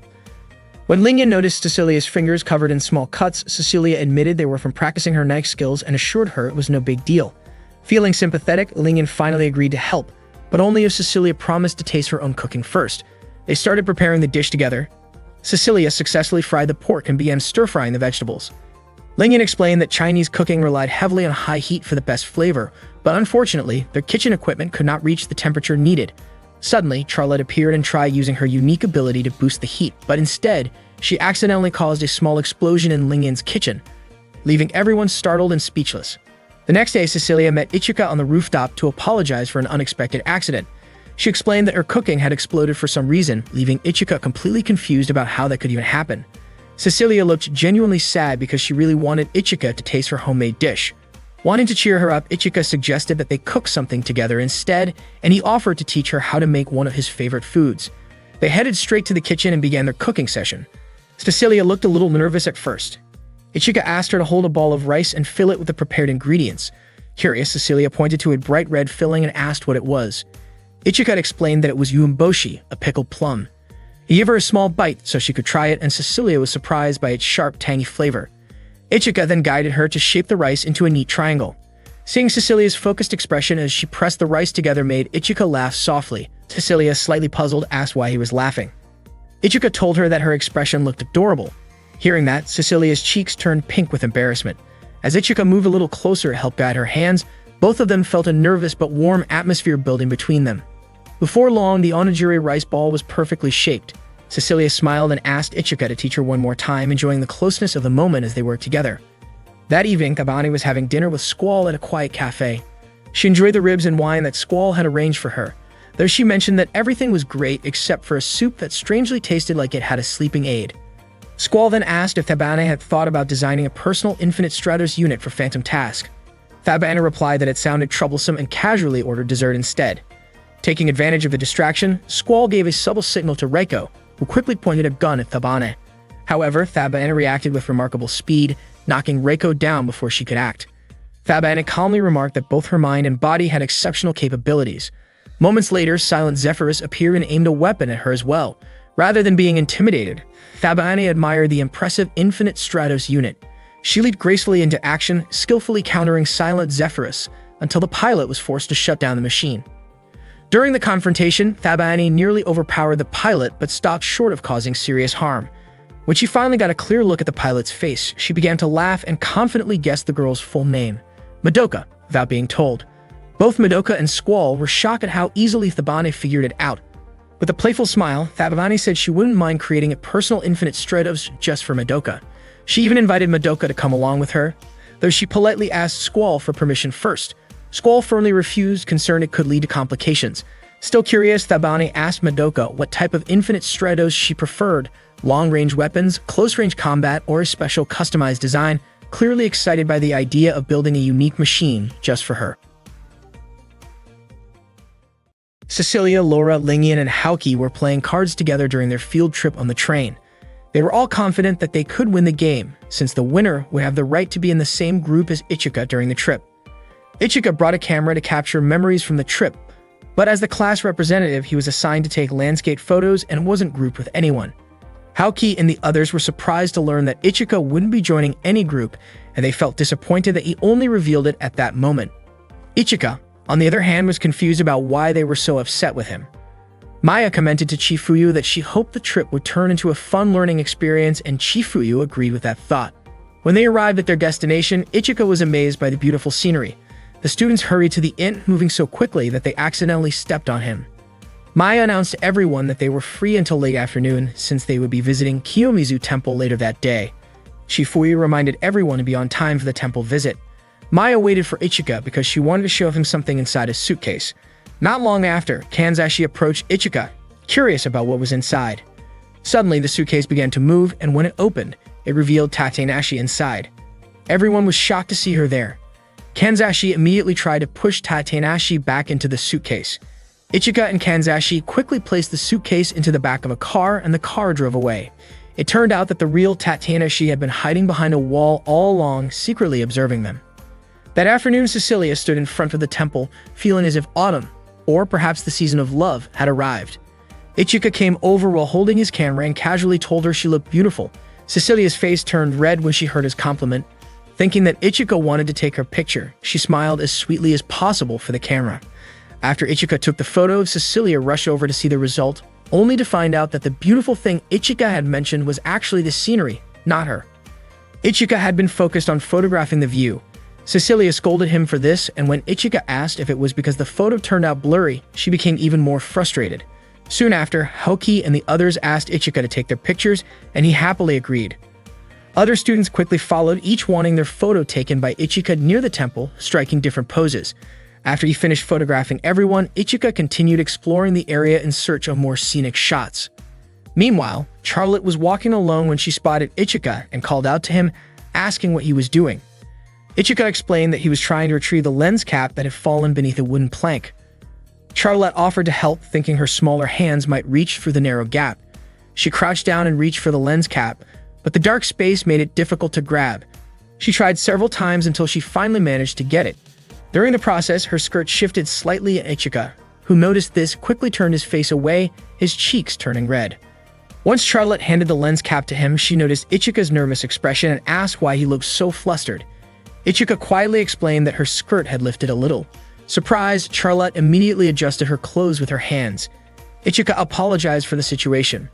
Charlotte told him she would forgive him if he agreed to keep her company for a while, and Ichika agreed. Charlotte then happily held his hand. Later, the temple became crowded with students on the field trip. Lingyan, who normally didn't pray to deities, decided to make a wish because the temple was famous for blessings of love. While pouring water over the deity statue, she secretly wished that Ichika would notice her feelings. Cecilia arrived just as Lingyan finished her prayer. Both of them felt nervous and exchanged small talk, clearly embarrassed to admit that they were both hoping for a romantic miracle from the temple. Unexpectedly, Laura appeared and prayed for a future blessed with many children. Lingyan was puzzled by Laura's wish, only to learn that Laura was simply copying what other visitors were praying for. Not long after, Charlotte and Ichika showed up. Charlotte looked flustered, realizing that the others had seen her together with Ichika. Cecilia asked why Charlotte had been alone with him, while Lingyan teasingly guessed that they might have just gone on a date. Charlotte quickly denied it, and Ichika assured them that there was no way they had been on a date. He reminded them not to get too angry, joking that too much frowning would make them age faster. Ichika encouraged everyone to enjoy the school trip together instead. Unexpectedly, their expressions turned intimidating as they grew irritated by his words, causing Ichika to dash away while they chased after him. Meanwhile, Maya was walking behind Chifuyu and asked if something was bothering her, since Chifuyu had looked gloomy for a while. Chifuyu explained that she just wanted the students to enjoy their school field trip, especially because the school and the students had already been attacked by enemies several times before. She reminded Maya to stay alert and keep an eye on the surroundings. At that moment, Ichika was walking alone, having just managed to escape from a group of girls who had been chasing him in frustration. Suddenly, Hani appeared wearing a traditional outfit and greeted Ichika. Hani admitted that she was being chased by Kanzashi. Sure enough, Kanzashi soon showed up, looking exhausted from running after Hane. Ichika asked why Kanzashi was running around in such clothes. Kanzashi explained that her friends had pressured her into renting the outfit, and although she hadn't wanted to wear it, she had no choice. Ichika commented that the traditional outfit actually suited Kanzashi very well. Before they could continue talking, a knife suddenly flew down from above, almost hitting Ichika. It turned out that Laura had thrown it. Not long after, Charlotte, Lingyan, and Cecilia appeared, all of them looking upset because they were annoyed that Ichika had complimented Kanzashi's outfit. They immediately chased after Ichika. Without thinking, Ichika quickly carried Kanzashi in his arms and ran away. Kanzashi's face turned bright red because she was being held so close to Ichika. Unfortunately, their escape did not last long as they accidentally bumped into Haoki, who was sitting on a cart. Seeing Ichika holding Kanzashi in such a way made Haoki annoyed with him. Later, they went to a small cafe with a stunning view. Cecilia happily enjoyed her meal and thanked Ichika for treating them. Ichika was surprised and asked why he was the one paying for everyone. Lingyan replied that he should be grateful because this way they were willing to forgive him. Lingyan also mentioned that she didn't expect Haoki to know such a beautiful place. Haoki smiled even though the real reason she found the cafe was because she had wanted to eat there alone with Ichika. Kanzashi also enjoyed her meal and loved the taste. Ichika noticed Laura staring at her food without eating. Curious, Laura asked what the dish was called. Charlotte explained that it was a traditional sweet called wagashi. Ichika offered one to Laura.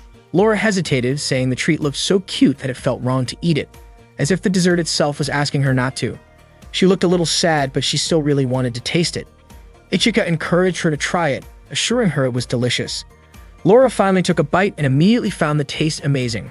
The scenery around them was breathtaking, and Ichika enjoyed the view from a bridge. He stood quietly, remembering his memories with Chifuyu from when he was a child up to the present. He recalled how Chifuyu always reminded him to never forget the people who were part of his past. Ichika also thought of Haoki, who had been his friend when they practiced kendo together.